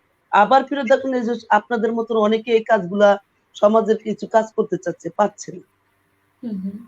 আপনাকে একটা কথা আগে বলে নেই, আমার এটা কিন্তু কোনো এনজিও টাকাতে বা সরকারি টাকা চলে না, এটা কিন্তু পুরোটাই ব্যক্তিগত টাকা চলে। তাহলে সেই জায়গাটা ওইরকম মানুষে যেটা যে করুক না কেন, সেটাকে তাকে সেই দিকটা দেখতে হয় না, তাকে যদি মানুষ হিসাবে দেখেন তাহলে সে কিন্তু আরো সামনে যেতে পারে বা আরো ভালো কাজ করতে পারে। এটা হোক সে যৌনকর্মী, হোক সে অন্য কিছু, হোক সে কোন হাউস ওয়াইফ, কিন্তু তাকে সাপোর্ট করতে হবে। আপনাদের আমাদের পরিবারের সবাই সাপোর্ট করতে হবে। আমাদের পরিবার ওই যে বললেন পরিবারের ওইটা করো না, ওইটা করো না, এটা করো, মা বলে বিয়ে করো, ওইটা করো। আরে বিয়ে শাদী করলে কি মানুষ সুখী হওয়া যায়? সেটাই। তাহলে বাংলাদেশ দৃষ্টিভঙ্গিটা পরিবর্তন হওয়া খুবই জরুরি। দৃষ্টিভঙ্গি তো পর, আগে নিজের পরিবার ঠিক করো। হ্যাঁ, পরিবারের তো সমস্যাটা ওটা আপা, পরিবারের তো একই সমস্যা। পরিবারে ছেলে মেলে বিয়ে দিয়ে দেন, আপনার পরিবারের যে বুঝান, তাহলে আরেকজনের পরিবার বুঝ। আগে দেশ আমাদের যে মেয়েগুলা যেরকম নির্যাতনের শিকার হচ্ছে, শুধু মেয়ে যৌনকর্মী বাদ দেন, মেয়েদেরকে বলেন না, মেয়েরা যেভাবে নির্যাতন শিকার হচ্ছে সেটা যদি বন্ধ করতে হয় তাহলে আগে পরিবারকে দিতে হবে। পরিবার যদি ঠিক মতো চলতে পারে, পরিবার যদি ঠিক মতো কথা বলতে পারে, পরিবারের কাছে যদি আমি যদি পরিবারকে বুঝে তাহলে একটু দেখি আপা, ওকে একটু দেখান। হ্যালো, ও দেখো আদর করে কত, মাই গুডনেস, সো সুইট। মানে সন্তান কিন্তু যে বায়োলজিক্যাল হতে হবে এরকম কোনো কথা নেই, মানে সত্যিকার অর্থে। কেটে গেছে, কত সুইট ছিল তাই না? আমরা কিন্তু আপা যখন এসছে, আপার সাথে আমাদের ব্যাক স্টেজে যখন কথা হচ্ছিল তখনও অনেকগুলি বাচ্চা এসেছিল। বাচ্চাগুলিকে কি হ্যাপি লাগছে তুমি দেখছো? তারা ভীষণ খুশি। আমি তো আসলে প্রায়ই যাই ওখানে, আপার ওখানে। আমি যখনই মানে প্রাণোচ্ছল বাচ্চা শিশুরা খেলাধুলা করছে, ছবি আঁকছে, বই পড়ছে, গহনা বানাচ্ছে। আমি আপার কাছে এই গল্পটা শুনবো, আমি আসবো। পরিবার থেকে আগে দেখতে হবে, এটা সত্যি। আমার পরিবারের কাছ থেকে যদি আমি সাপোর্ট পেতাম, যদি সেরকম থাকতাম, যদি আমার বাবা যদি আমার মা বেঁচে থাকলে হয়তো আমাদের কথা চিন্তা করতো, যেমন আপনার মা আপনাদের জন্য অন্যরকম চিন্তা করে। আমি আপনার জায়গা থেকে, আমার জায়গা থেকে আমার বাবা আমার জন্য চিন্তা করতো, আমার মা চিন্তা, সেই মা বাবার চিন্তাটা যদি আমার ঠিক মতো কাজে লাগাইতাম বা থাকতো, তাহলে আমার জীবন অন্যরকম হতো। আর এখন আমার জীবনটা যেরকম, আমি মনে করি যে আমারটা আমি বেটার, আমার জায়গায় আমি বেটার আছি, আমার জায়গাটা আমি স্বাধীন আছি, আপনার জায়গাটা আপনি স্বাধীন আছেন, আপনি একজন সিঙ্গেল মাদার, আমিও আমার এতগুলো বাচ্চা, আমার বাপ লাগবে কেন? হ্যাঁ, বাচ্চাদের বাপ লাগলে বাচ্চাদের যে জাহাঙ্গীরনগর ছেলে মেয়েরা আছে, ওরাই ওদের বাপ। মিন্টু আছে, বাপ থাকবে, যদি প্রেম থাকে তাহলে বাপ থাকবে, প্রেম না থাকলে বাপের প্রয়োজন নেই। প্রেমের সাথে জড়িত ভালোবাসা থাকলে আছে, না হয় নেই। ভালোবাসা আপা, বাচ্চাদের সাথে ভালোবাসা এক, আর এমনিও ভালোবাসা আলাদা। আমি আমার বাচ্চাদেরকে অ্যাকচুয়ালি খুব ভালোবাসি, কারণ এরা এমন একটা বাচ্চা, এদেরকে ভালোবাসাই যায়। আপা তো আসে মাঝে মাঝে, আপনারা এসে দেখবেন, এদের ব্যবহার দেখবেন, এরা আসলে কি বলবো, শিশুদেরকে মানে শিশুরা হচ্ছে একটা ভালোবাসার মানে কি বলবো একটা মানে পাত্র, মানে যে যেভাবে মোল্ড করবে। হ্যাঁ, এই যে আমি যে বিষয়টাতে এখন একটু আসতে যাচ্ছিলাম আসলে, যে আমাদের দেশে যে শিশুরা আছে, আমাদের দেশে কিন্তু শিশু অধিকার বলি আর শিশু নিরাপত্তার কথা যদি বলি, যে প্রচুর শিশু দেখি আমরা। দুই শ্রেণীর শিশু যদি আমি ভাগ করি, একটা হচ্ছে সমাজের সমস্ত সুযোগ সুবিধা প্রাপ্ত শিশু, আরেক শ্রেণী হচ্ছে গিয়ে সমাজের সমস্ত সুযোগ সুবিধা বঞ্চিত শিশু, আমরা যাদেরকে বলি আন্ডার প্রিভিলেজ চাইল্ড, যাদেরকে বলি আমরা। তো এই যে মানে সেক্স ওয়ার্কারদের চিলড্রেন থেকে শুরু করে আরো কিন্তু অনেক শিশুরা আছে যারা সমাজে কিন্তু এই জায়গাতে আছে, যারা কিন্তু সমাজের এইসব সুযোগ সুবিধা থেকে বঞ্চিত। শিশু অধিকার বলতে যে বিষয়গুলো বোঝায়, তাদের বেসিক যে অধিকারগুলো আছে সেগুলো থেকে তারা বঞ্চিত। তারা শুধু যে শুধু যৌনকর্মীদের শিশুরা তা কিন্তু না, এর বাইরেও প্রচুর শিশুরা আছে। এই যে এইগুলো, এইসব শিশুদের দায়িত্ব আসলে কার কার নেয়ার কথা? রাষ্ট্রের নেয়ার কথা। কিন্তু রাষ্ট্র কিন্তু আসলে সেই জায়গাতে এখনো পৌঁছাতে পারেনি। যে এই যে এত শিশু রাস্তায় বের হলে দেখি আমরা টোকাই, হকার, ফুলের মালা বিক্রি করছে, গার্মেন্টস এ কাজ করছে, বিভিন্ন কি বলে ওয়ার্কশপে কাজ করছে, জুতার কারখানাতে কাজ করছে। আমি নিজে চাইল্ড লেবার নিয়ে দীর্ঘদিন কাজ করেছি, আমার খুব কাছে থেকে দেখা এগুলো অভিজ্ঞতা। যেখানে যেটা বলছিলাম, রাষ্ট্রের কিন্তু দায়িত্ব হচ্ছে এইসব শিশুদের দায়িত্ব নেয়া। কিন্তু রাষ্ট্র কি আপা আসলে সেই জায়গায় এখনো কাজ করতে পারছে? আপনার কাছ থেকে আমি জানতে চাই, আপনি কি কি মানে আপনি যখন এই শিশুদের নিয়ে কাজ করতে এসেছেন, আপনি আসলে এই রাষ্ট্র থেকে, এই দেশের থেকে বা সমাজ থেকে আপনি কি কি সাপোর্ট আসলে পেয়েছেন বা পাননি? আপা, প্রথমত হচ্ছে যে রাষ্ট্রে কতগুলো কার দায়িত্ব দিবে, কতগুলো মানুষের দায়িত্ব নিবে। রাষ্ট্রে তো অনেক কাজ আছে, শুধু যে এই বাচ্চাদের দায়িত্ব নিবে সেটা আমি রাষ্ট্রকে দায়িত্ব করি না। কারণ রাষ্ট্রের কাছে তুলে ধরতে হবে, রাষ্ট্রকে দেখাতে হবে, রাষ্ট্রকে আমাদের সবাইকে বুঝাইতে হবে, রাষ্ট্রকে দেখাতে হবে কাজগুলো কি, এবং সেই দায়িত্বগুলো নিবে কি সেটাও একটা দেখার দায়িত্ব। রাষ্ট্রকে শুধু ঠেলে দিলে রাষ্ট্র কিন্তু আমাদের কাজগুলো করবে না। রাষ্ট্রকে দেখাই দিতে হবে, রাষ্ট্রকে বুঝাইতে হবে কাজগুলো। এই বুঝানোর জন্য হয়েছে, বুঝানোর জন্য তো একটা লোক থাকবে, সেই লোকগুলোকে আগে খুঁজে বের করতে হবে, শুধু রাষ্ট্রকে দিলে হবে না। আর সব শিশু কেন আপা, আমাদের শুধু যৌনকর্মী শিশুদের যে সবচেয়ে বেশি সমস্যা হচ্ছে তা না, সমাজের সেটাই আরো বলছি, যে বাচ্চাগুলো আছে আরো শিশু। সেইগুলাকে, কত শিশু আছে যারা ফুল বিক্রি করে, যারা আছে, সব বাচ্চাদের একই সমস্যা হচ্ছে। আগে সেইগুলা দেখলো, একটা দিক দিয়ে কাভার করলে আরেকটা দিক দিয়ে হয়ে যায়, সমস্যা দেখা দেয়। তবে রাষ্ট্রের না দেখলে সমাজের সবারই দায়িত্ব আছে, আমাদের এইসব কাজগুলো, এই সমাজের সমাজমূলক কাজগুলো সবার দায়িত্ব আছে করা, শুধু রাষ্ট্রকে আমি দায়িত্ব। হ্যাঁ, আপনি রাষ্ট্র রাষ্ট্র এটুকু আমাকে এটুকু সাপোর্ট করতে পারে হয়তো, যে যারা কাজ করছে তাদেরকে আপনি কাজগুলাকে তারা মনিটরিং করা বা পর্যবেক্ষণ করা, যে কাজগুলো আসলে হচ্ছে কিনা, এটা হচ্ছে রাষ্ট্রের দায়িত্ব, যে তাদেরকে সাপোর্ট করা, যারা সত্যিকারে অর্থে ভালো কাজ করে তাদেরকে দেখানো, দেখতে হবে যে কিন্তু এই আপা লেভেলের মানুষ। রাষ্ট্র তো ভীষণ ক্ষমতাশালী, এখানে সাধারণ মানুষের অনেক দায়িত্ব রয়েছে। সাধারণ মানুষের ক্ষমতা তো অল্প, সবার ক্ষমতা ও ধরনের এরকম থাকেও না, বা সবার চিন্তা চেতনা এরকম থাকে না, কিন্তু রাষ্ট্রর একটা অনেক বড় ভূমিকা থাকতে পারে না এখানে? আবার একটু বল আপা। আমি বলছি যে সাধারণ মানুষ, বাংলাদেশ একটা গরিব দেশ, সেখানে খুব জি কম সংখ্যক মানুষ আছে যে টাকা পয়সা দিয়ে এরকম কিছু করতে পারে। এখানে এনজিও অনেক কিছু করছে, বা আপনার মতো যারা আছে, মানে অদম্য স্পৃহা যাদের আছে, মানে অনেক শক্তি যাদের মনোবল, সে আর যেমন গরিব জি দেশের মানুষের একটা বেসিক নেচার থাকে যে তাদের মনোবল কম থাকে, তারা কিছু শুরু করতে চায় না। সেক্ষেত্রে রাষ্ট্র কিন্তু খুব ক্ষমতাশালী, তারা চাইলে এই যে পথ শিশুগুলি আছে যারা প্রতিটা দিন লাঞ্ছিত হচ্ছে, তারা প্রতিটা দিন যে শিশুগুলি যৌন নির্যাতন, তাদের উপরে যৌন নির্যাতন হচ্ছে, আরো খেতে পারছে না, এদের জন্য কি সরকার কিছু করার নেই? বা এখানে আমার কাছে মনে হয় অনেক বড় একটা রোল তারা প্লে করতে পারে। আপা, সরকার তো করতেছে না, সকলকেই তো ববকুল আশ্রয় কেনা দিচ্ছে, কিছু এতিমখানা দিচ্ছে, সেইখানে দিতেছে, কিন্তু আসলে সরকারকে দেখাই দিতে হবে। আমি তো বলছি না যে সরকার করে না, এটাও না, সরকার করে আপা কাজ, কিন্তু সঠিক কাজগুলো সরকার মনিটরিং করতে পারছে কিনা সেটা সরকারকে বুঝাতে হবে। আপনারা আপনারা যারা আছে তারাই হচ্ছে সরকারকে দেখাই দিতে হবে যে এরা ভালো কাজ করে, এদেরকে মনিটরিং করা বা ওদেরকে বোঝানো, আর যারা কাজ করতেছে ভালো কাজ তাদেরকে সাপোর্ট করা। সরকার যদি এদিক দিয়ে করে তাহলে, এটুক সাপোর্ট যদি সরকার করতে পারতো তাহলে আরো মানুষে এই কাজগুলো সঠিকভাবে করতে পারবে। সরকারকে করার আমি জন্য কখনো, উৎসাহ পেত। হ্যাঁ, আপা হ্যাঁ, আমি একটু সহযোগিতা করা।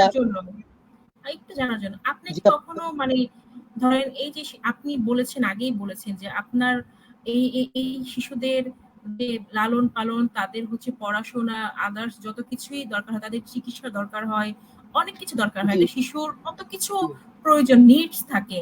তো সেগুলোর জন্য আপনি কোনো বিদেশি বা দেশি কোনো ফান্ড বা টাকা সেগুলো আপনি আপনি আপনি নিচ্ছেন না বা আপনি সেগুলো করছেন না। আপনি সম্পূর্ণ ব্যক্তি উদ্যোগে এই কাজটা করছেন। তা আপনি কি জি কখনো আপা। আপনার এই শিশুদের জন্য আমরা এই অর্গানাইজেশনটা নিয়ে আপনি সরকারের কোনো মহলে কি আপনি কখনো গিয়েছেন সহযোগিতার জন্য, বা আপনাকে মানে যে কোনো ভাবে তারা সহায়তা করতে পারে কিনা? যে ধরেন আপনার এখানে একটা পর্যায়ে শিশুরা বড় হয়ে যাচ্ছে, তখন তারা কোথায় যাবে? তাদের একটা কর্মসংস্থান বা তাদের আরেকটু বেটার লাইফ, মানে যে কোনো কিছু, অর্থ সহায়তা হোক বা অন্য কোনো কিছু দিয়ে সহায়তা হোক, সেগুলোর আহ, পাচ্ছেন কিনা বা কখনো গিয়েছেন কিনা? আপনার লাইনটা মনে হয় আটকে গিয়েছে। এটা কিন্তু ভীষণ জরুরি একটা বিষয় আসলে, যে আমি ব্যক্তি উদ্যোগে আমি কাজ করব, কিন্তু আমার একা ব্যক্তির পক্ষে তো রাষ্ট্রের সব শিশুর এইভাবে দায়িত্ব নিয়ে আসলে সম্ভব না। তাহলে না, আমি তা কি তো করব? অবশ্যই। হুম, সেটাই আপা, আমি আমি জাস্ট জানার জন্য এটা, যে আপনি কখন এরকম কোনো যে কোনো না জায়গায় আমি আপনি কোনো সরকারের কাছে কখনো তেমন ভাবে যাইনি আপা। আমি শুধু সরকারি রেজিস্ট্রেশনটা করছি, কারণ একটা বৈধতা থাকা দরকার। হ্যাঁ, হ্যাঁ, এতগুলো বাচ্চা নিয়ে একজনে কাজ করবে, আমরা কাজ করব, আমরা যারা কাজ করতেছি তাদেরকে একটা বৈধতার জন্য সরকারি রেজিস্ট্রেশনটা করছি। সরকারের কাছে আমরা গেছিলাম কখন, যখন প্রথম অবস্থায় গেছিলাম একটু জমির জন্য। অ্যাকচুয়ালি আমরা একটু জমি চাইছি, বাট জমি এখনো চাই, যাতে বাচ্চাদেরকে আমি আরো কিছু বাচ্চাদেরকে নিয়ে কাজ করতে চাই। শুধু এত কটা বাচ্চা তো আর নির্যাতনের শিকার না, আরো অনেক বাচ্চা না, আছে আপনার শত শত যারা বাচ্চা এখনো আছে। আমি আনতে পারতেছি না, যাদেরকে এটার ভিতরে আসতে এখনো এই আওতা ঢুকাইতে পারি। যদি ঢুকাইতে, যে জায়গাটুকু আপনাকে আমি দেখাইতে পারবো, ওই জায়গাটুকুর ভিতরে কিন্তু যে বাচ্চারা আছে তাদের বেশি রাখা যাবে না, তো এর জন্য আমি সরকারের কাছে আবেদন করছিলাম। আমাদের যে তখন মন্ত্রী ছিলেন একজন, তার কাছে গেছিলাম। তো সেরকম আমি পাইনি আর যাইনি আমাকে, মানে তখন থেকে মনে হয়েছিল যে না, যদি কিছু করি তাহলে আমার এই সমাজের আমাদের দেশের যে মানুষগুলো আছে তারাই আমাকে হয়তো সহযোগিতা করবে, এখনো করছে, সামনে ভবিষ্যতে আমি তাদের সহযোগিতায় কাজ করব। যদি সরকার এর ভিতরে যদি ভালো দৃষ্টি আমাদের বাচ্চাদের উপরে দেয়, তাহলে ওইটা ভালো কিছু হবে। কিন্তু কিছু পাওয়ার জন্য তো আমরা এই কাজ করিনি আপা। না, অবশ্যই আমি না। কিন্তু আপা কোনো আপনি পাওয়ার জন্য আপনি বা কোনো পাওয়ার এই যে জন্য পুরস্কার যে পাই, ফাউন্ডেশন, এটা কিন্তু না। আমি না করছি অবশ্যই আমার না, জায়গা থেকে। আমি অবশ্যই করছি, না। আমি একজন মানুষ, আমি একজন মেয়ে, আমার জীবনে অনেক কিছু ঘটে গেছে, সেটা যাতে অন্য কেউ জীবনে না ঘটে, এর জন্য আমি এটা করছি। আর এই নাহলে বিষয়ে কোনো সন্দেহ নেই। আর আমাদেরকে যারা সাপোর্ট করতে তাদেরও দৃষ্টিভঙ্গি ছিল এক, এখনো তাদের দৃষ্টিভঙ্গি এক, যে আমরা সমাজের কিছু ভালো কাজ করব। সেখানে টাকা পয়সা তাদের নিজেদের পকেটে টাকা পয়সা দিচ্ছি। আমরা আমরা নিজেদের আমরা যারা কাজ করছি তারা নিজেদের সহযোগিতায় কাজ করছি। আর নিজেদের চেষ্টাই করব, যতদিন বাঁচবো ততদিন এই ধরনের কাজ, এই কাজটাই করে যাব। বাচ্চাদের আরো সন্তান বানাবো, আরো হাজার সন্তানের মা হব, এটাই আমার দরকার। আর সরকারে কি করলো, কি দিল, কি পেলাম, সেটা আমি সরকার থেকে কখনো চাই না। কারণ সরকারের অনেক জায়গা আছে, হ্যাঁ সরকার ক্ষমতাবান, আপা যেটা বলছেন, না যে আপা সরকার অনেক ক্ষমতাবান, অনেক ক্ষমতা আছে তার অনেক, কিন্তু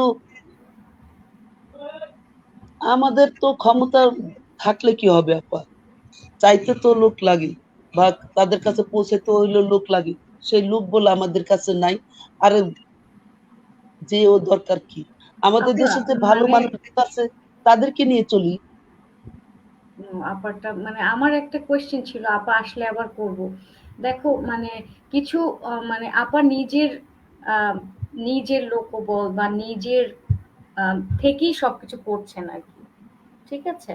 এখন এই ক্ষেত্রে যদি সরকারের সহযোগিতা পায়, অ্যাটলিস্ট বাচ্চাগুলির লাইফ তো আরো একটু কমফোর্টেবল হবে, তাই সেটেল না? হবে, কমফোর্টেবল হবে, সিকিউর হবে, কমফোর্টেবল সিকিউর হবে, হবে। আরো ইজি হবে তার জন্য বিষয়টা। এটা তো এভাবে ছেড়ে দেওয়া যায় না যে আম করছে না, ঠিক আছে।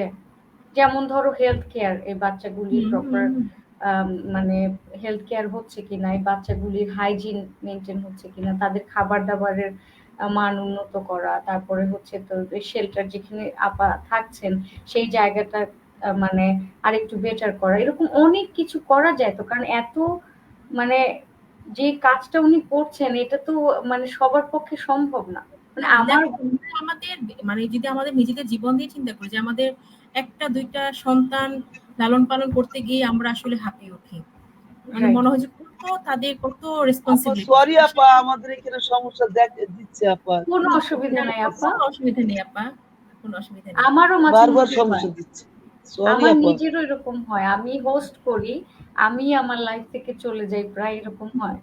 কোনো অসুবিধা নাই আপা। না আপা, আমি যেটা বলছিলাম হ্যাঁ আসলে যে আমাদের ১ জন ২ জন সন্তান থাকে।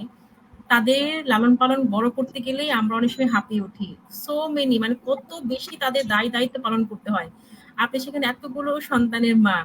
আপনার কি কখনো মনে হয়েছে এরকম কিছু যে এই একটু হাঁপিয়ে ওঠা বা একটু কষ্ট হচ্ছে, মানে জাস্ট একটু জানার জন্য আপনার এরকম কখনো মনে হয়েছে কিনা? বা কিভাবে তো ম্যানেজ করেন আসলে এতগুলো সন্তান একসাথে, বলেন তো আমাকে একটু? আরে আমার বাচ্চারা তো আমাকে বেশি কিছু করতে দেয় না, ওরা নিজেরাই। এক্সাম্পল দেখেন, একটা জিনিস দেখেন এখানে, বাবা এটা উপরে উঠাই দাও, এই জিনিসগুলো দেখেন, এই দেখেন, এটা অনেক প্লেট আছে, এটা ওরা নিজেরা পছন্দ করছে, বুঝছেন যে এই জিনিসটা খাবে। তো ওরাই আমাকে একজনের কাছে একজন, আমি এই শিক্ষাটা দিচ্ছি বাচ্চাদেরকে যে বাচ্চারা নিজেরাই যাতে একজনের সাপোর্ট আরেকজনের করতে পারে। শুধু আমি পড়বো, ওরা বসে থাকবে সেটা না, ওরা কিন্তু অনেক বাচ্চা, ছোট বাচ্চাদের দেখশন করে ওরা।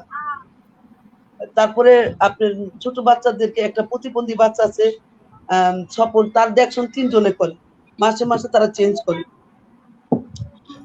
চেঞ্জ করে যে এই জিনিসগুলা ওরা নিজেরাই ভাবে যে আমরা এটা করব, আমরা এটা করব, আমরা এর দায়িত্ব নিব, ওরা নিজেরাই ভাগ করে নেয়। হ্যাঁ, আরেকটা জিনিস হচ্ছে যে এতগুলো বাচ্চা,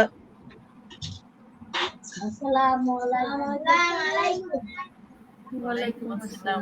সালাম দাও, উঠো, দাঁড়াও, কেমন আছো তোমরা? এই যে সবচেয়ে ছোট বাচ্চা। ও হ্যালো, হ্যালো কেমন বলো। আছো তুমি? হ্যালো হ্যালো হাই, এই ভালো যে আছো? এই যে ও, এই যে সেসব কেমন আছেন আপনি? তো ভালো আছে, ভালো আছি। ভালো আছে, ভালো আছে। বুঝছেন ওরা হাউ সুইট, আমি আপাকে বড় করে দিচ্ছি। এই জিনিসগুলা খেতে চাইছে ওরা। এটা হচ্ছে দুধ দিয়ে, চিনি দিয়ে, হরলিক্স আসলে কিছু সেটা দিয়ে বানানো হয়েছে। হ্যাঁ পা, আপা, ভীষণ ভীষণ টেস্টি হবে এটা মনে হচ্ছে। আচ্ছা আচ্ছা, এই যে বাংলাদেশের খাবার খুব মিস করি, দেখলে তো সহ্য হয় না। এটা হচ্ছে যে আপনার প্লেটগুলো ধরে দেখাও। বা ওরা তৈরি করেছে আপা এগুলো? ওয়াও, হ্যাঁ, ওরা না, ওরা তো আর আগুনে দাঁড়াইতে পারবে না, আমি নিজেই দাঁড়াই, যে আমাদের যে কাজ করে তাদেরকে দিয়ে সহযোগিতা করেছে, আমি এটা তৈরি করে দিয়েছি যে এইভাবে করো, তাই ওরা তৈরি করছে। তাহলে রাখো না, রাখো। সরি আপা, দেখা যাচ্ছে না আপনাদের কাউকে। না, আপনাকে একটু বড় করে দিলাম আমরা দেখার জন্য। আপনাকে একটু বড় করে দিয়েছি যাতে দেখতে পারে সবাই বাচ্চাগুলিকে। আমি সেটাই জানতে হ্যাঁ, চাচ্ছিলাম যে আমরা এতগুলো শিশুর দায়িত্ব ওরা মানে নিজেরা, কিভাবে ম্যানেজ করেন আসলে? এটা তো একটা আমি ওদেরকে, ওরাই আমাকে ম্যানেজ করে, ওরাই আমাকে সহযোগিতা করে, আমার কিছু করতে হয় না। কি ওরা ওই সুন্দর যে বলেছে, একজনের ওরা দায়িত্ব আমাকে নিবে, ম্যানেজ করে। শুধু ওদেরকে আমি গাইড করি পড়ালেখার সময়। যেমন এক্সাম্পল দিই, কালকে ওদেরকে আমি রাত 12টা পর্যন্ত আটকে রাখছি, পড়াশোনা আচ্ছা। করে। টিচার একটা পড়া দিয়ে যায়, ওরা ফাঁকিবাজি করে, তুমি যাও, ওরা ফাঁকিবাজি করে। এর জন্য আমি কালকে রাত 12টা পর্যন্ত ওদেরকে আটকে রাখছি। এটা আচ্ছা হচ্ছে আচ্ছা আচ্ছা, ওদের পানিশমেন্ট হিসাবে, পড়াশোনা মুখস্থ করছে তারপরে ছাড়ছে। এটা হ্যাঁ। হচ্ছে ওদের আমাকে এটা এই সময় ফাঁকি দেয়, আমি এই সময় ওদেরকে আটকে দিই, আর বাকি সময় ওরাই আমাকে সহযোগিতা করে। কোনো কিছু দরকার হলে ওরা করে, একজনের দায়িত্ব, ছোটদের দায়িত্ব বড়রা নেয়। আর সবচেয়ে বড় বাচ্চারা তারা এখন বাইরে থাকে, তাদেরকে এখানে রাখি না, কারণ যেহেতু মেয়ে বাচ্চাগুলো আমার বড় আছে, সেহেতু সেদিক দিয়ে আমার দেখতে হয়। আর এমনি, এই তোমরা ভাত খাইছো? তাহলে যাও। হ্যাঁ, খুবই ভাল লাগছে আমার প্রিয়তা, খুব লাইভলি, তাই না? তাই না? খুব লাইভলি খুব লাইভ ভালো হচ্ছে লাগছে, আমাদের খুব, আজকে। হ্যাঁ, খুব আপা, ভালো ওরা লাগছে। পড়াশোনার পাশাপাশি আর কি করে আপনার এখানে?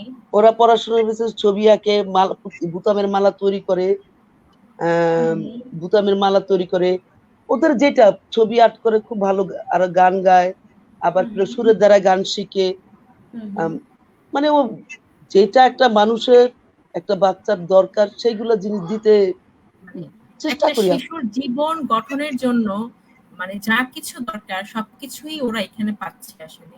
হ্যাঁ, এখানে সবকিছু চেষ্টা করি সবকিছু পাবে, মায়ের ভালোবাসাটা কিন্তু পুরোটাই পাচ্ছে না। কারণ আমি তো আর পুরাটা ভালোবাসা ওদেরকে মা কিভাবে ভালোবাসে সেটা তো আর পাচ্ছে না। না, সেটা কত যে দূর ভালোবাসা দিতে আপনি পারবো। দিচ্ছেন সেটা তো অতুলনীয়, মানে ওই ভালোবাসা তো কোনো কিছুর দিয়ে আসলে তুলনা হয় না সেটা। জীবন দান করা। সেটাই, জীবন দান না, করা, আপনি এটা আপনার পুরো আমরা জীবনটাকে সবাই উৎসর্গ আপা শি ইজ দ্য গড। আমি ওয়ার্শিপ করা উচিত আর কি, এরকম আমি তো মানে ইউ নো মি, যে আমার জন্য না, হচ্ছে এই আমাদের ধরনের দেশে মানুষই ওয়ার্শিপ পাওয়ার যোগ্য। এর এর মধ্যে একটা কোয়েশ্চেন এসছে, এই কোয়েশ্চেনটার উত্তরটা আমি নিজেই দিচ্ছি। আমি জানি না আপার দিতে আমি হবে কিনা। প্রশ্নটা নিতে দেখো, পারি নাহিদ আপু একটু? দেখো পড়ে দেখো। চৌধুরী নওশীন দীপু বলেছেন যে কেউ যদি বিলাসিতার জন্য এই কাজটা করে, এই পথটায় আসে, দেখেন কে, এটা তার ব্যক্তিগত ব্যাপার, একদম সম্পূর্ণ ব্যক্তিগত ব্যাপার। আমাদের মানে মেসেজটা হচ্ছে, তার মানে কাউকে গালি দেওয়ার অধিকার কারণেই। না, না, একটা মানুষ নিজের ইচ্ছে কি করবে, কার সাথে শোবে, কার সাথে মানে কি প্রেম করবে, কার সাথে সে যে কি প্রফেশনে যাবে, সে যা খুশি তাই করবে প্রত্যেকের। দেখেন, একটা মানুষ বিলাসিতার জন্য করছে না কি করছে, এই সিদ্ধান্তটা নেয়ার বা এই স্টেটমেন্টটা দেওয়ার কোনো জাজমেন্টটা অধিকার দেওয়ার, আমাদের হ্যাঁ, নেই। জাজমেন্ট আমাদের নেই। আমি নাই তো এখানে নেই, একটু বলে নিই আসলে। কিভাবে জাজ প্রথমে করবো, আমি না, কারণ আমরা একটা মেয়ের জানি। আমার মনে হয় আপা, না আমি একটু ক্লিয়ার করি প্রথমে। আমরা যদি যৌনকর্মী বা যৌন পেশা, এটাকে কিন্তু কোনোভাবে আমি ছোট হিসেবে দেখছি না। এটা আমার আরো ৫টা পেশার মধ্যে একটা পেশা হিসেবে দেখি আমি। আমি চাকরি করি, তুমি টিচিং শিক্ষকতা করো, আরেকজন হচ্ছে ইঞ্জিনিয়ার, সে মানে বাড়ি বানায়। ওইরকম ওগুলো যেরকম প্রফেশন পেশা, আমি মনে করি এটাও একটা সেই পেশা। আমি কিন্তু কোনোভাবেই আমার ব্যক্তিগত জায়গা থেকে আমি কোনোভাবে এই পেশাটাকে কখনোই ছোট হিসেবে দেখি না। এবং এই প্রফেশনে কে আসবে কে আসবে না, সে কেন আসবে কিভাবে আসবে, সেটা কিন্তু যদি কেউ নিজে ইচ্ছা করে আসে, সেটা সম্পূর্ণ তার ব্যক্তিগত ব্যাপার। সেটা নিয়ে সেখানে কিন্তু রাইট। জাজমেন্টাল হওয়ার আমাদের একেবারেই উচিত না, বা আমরা হতে পারি না সেটা। আর না আপা ফোর্স যারা আসে, সেটা নিয়ে অবশ্যই আমরা কথা বলতে পারি। যারা ফোর্সফুলি এখানে আসে, যারা প্রতারণার শিকার হয়ে এখানে আসে। হাজিরা আপা কিছু বলতে হ্যাঁ, চাচ্ছিলেন? ট্রাফিকিং, আরেকটা বিষয় যে মানে জি আপা আরেকটা বলেন, বিষয় হচ্ছে আপা যে কিছু বলতে চাচ্ছেন। জি আপা। যেটা ভাবুক না কেন, একটা জিনিস আপনি এটা ওনাদেরকে ভাবতে হবে যে আমাদের দেশের যেটা যেহেতু মেয়েরা কিন্তু স্বইচ্ছায় কখনো সেক্স ওয়ার্কার হয় না, এদেরকে বাধ্যতা করে। বা আর একটা মেয়ের যদি ইচ্ছে হয়, একটা প্রাপ্তবয়স্ক মেয়ে, সে যদি বলে যে তার যেটা ইচ্ছে হয় সেটা সে করতে পারে, যেটা এটা এটা রাইট, ওর অবশ্যই ইচ্ছে, এটা তার ইচ্ছে। এটা একটা তাছাড়া আপা প্রাপ্তবয়স্ক মেয়ের অধিকার আছে। একটা একটা সে কি জরুরি করবে না ব্যাপার। করবে তার হুম হুম ডিসিশন সে নিবে। এক্স্যাক্টলি, আরেকটা জিনিস বুঝতে হবে মানুষের, যে আপনি তার পথে হাঁটছেন না, তার জীবনের জার্নিটা আপনি দেখেননি। আপনি কোনোভাবেই বলতে পারেন না যে সে এটা বিলাসিতার জন্য আসে। একটা মানুষ কি জন্য কোন কাজ করছে সে নিজে ভালো জানে, তার যা ইচ্ছে বিলাসিতার তাই জন্য করবে, আমাদের কাউকে গালি দেওয়ার অধিকার নেই। একটা মানুষকে গালি হিসেবে ইউজ করার কোনো অধিকার আমাদের নেই। জি আপা বলেন। না, বিলাসিতার জন্য এই দেশের মানুষ এই পেশা করবে এটা কেউ বলতে পারে না, এটা বলার অধিকারও তার নাই। কারণ জি। কেউ এখানে বিলাসিতা করতে আসে না। এখানে যারা হুম হুম যারা সেক্স ওয়ার্কার তাদেরকে অনেকে আছে যাদেরকে পুরো ফ্যামিলি চালাচ্ছে এই পেশা দিয়ে, অথচ সে বিলাসিতা করে না, তার ছেলে মেয়ে লেখাপড়া শিখাচ্ছে, আমি সম্পূর্ণ আমি কাজগুলো সে করছে, তার বাবা এটা তার মাকে খাওয়াচ্ছে ব্যক্তিগত পড়াচ্ছে, ব্যাপার। সেটা বিলাসিতা হয় কি করে? না, আসলে আমি ব্যক্তিগতভাবে আমি যেহেতু কাজ করেছি এদের সাথে, আমি খুব মানে কাছে থেকে দেখেছি কিন্তু এদের জীবনটা আসলে আমি খুব কাছে থেকে এবং আমার নিজের আমি আমার প্রথম লাইফটাতে আমি এটা বলেছিলাম যে আমার জীবনের বদল ঘটেছে, আমার জীবন বদলেছে, আমার জীবনের দৃষ্টিভঙ্গি, আমার জীবনকে দেখার দৃষ্টিভঙ্গি বদলে গিয়েছে যখন আমি এই এদের সাথে কাজ করেছি। আমার নিজের জীবনে সেখান থেকে পরিবর্তন এসেছে, যে আমি কিভাবে তাদের জীবনটা আসলে মানে ওখানে পরিবেশে তারা থাকে সেটা আসলে কতটা কষ্টের, কতটা কঠিন জীবনযাপন তারা সেখানে করে, যারা সেখানে কখনো যায়নি বা দেখেনি তাদের কাছে আসলে এটা ব্যাপারটা বোঝাটা একটু মানে কঠিনই খুবই আসলে আমার কাছে ডিফিকাল্ট। বা আমি একটুখানি হ্যাঁ বলতে পারি যে যদি মানে আমি আই ক্যান সে সামথিং, মানে আপনারা যদি একটাবার ভাবেন যে একটা মানুষকে বারবার পেনিট্রেট যদি করা হয় একটা মানে যে যে একটা মানে এটা তো একটা মানুষের এবিলিটির বাইরে, সেই কাজটা কেন সে মানে সে শখে করবে? মানে বারবার পেনিট্রেট করা হচ্ছে, মানে ইটস লাইক স্ট্যাবিং একটা মানে মানে এটা অসম্ভব কষ্টের একটা ব্যাপার। মানে if you don't like it, মানে মানুষ এতটুকু কেন বোঝে না যে when it is not a pleasure, যখন সেই ব্যক্তিটা তুমি ইভেন তুমি তো তোমার মানে with your even partner, যে তুমি you if you are not comfortable with your partner and if you don't like it or if you are not happy with your partner, still it is very much it's a punishment. big pressure। এবং এটা এখন সেখানে যখন একজন মানুষ এটাকে profession হিসেবে নেয়, সেটা যেই জায়গা থেকেই নেয়, ইটস নট এ প্লেজার। ঠিক আছে, ইটস লাইক এ আমরা যদি লাইক শুনি যে আমরা আমার বডিতে পেটের দায়ে নিচ্ছি এই কাজ সামথিং, করতে হয়, যেটা আমরা বলি আর it's কি। it's a, it's a pressure and if someone is getting penetrated, মানে এটা খুব তারা কেন বোঝে না মানুষ এগুলি, এই সাধারণ বিষয়গুলি বুঝতে এত কিভাবে অসুবিধা হয় আমি ঠিক জানি না, বাট মানে পিপল শুড আন্ডারস্ট্যান্ড যে এটা ধরেন যারা ধরেন কি বলবো যে আমি যদি মাটি কাটার কাজ করি, আমি একটা হেভি জিনিস লিফট করছি, বাট আপনি একটা জিনিস চিন্তা করেন যে ইউ আর টেকিং সামথিং মানে ওয়ান বাই ওয়ান, মানে আপনার বডির ভিতরে, এটা খুব ডিফিকাল্ট। বলো প্রিয়তা। আসলে ওকে ফাইন, সেটাই। এটা নিয়ে আমাদের আসলে জাজমেন্টাল হওয়ার কোনো জায়গা এখানে মানে কোনো অবকাশই নেই আসলে, মানে সিঙ্গেল অবকাশও নেই, অপশন নেই এখানে। আচ্ছা আপা, আমরা অবশ্যই। যেখানে ছিলাম যে এই আপা শিশুদের নিয়ে। বিলাসিতা বলতে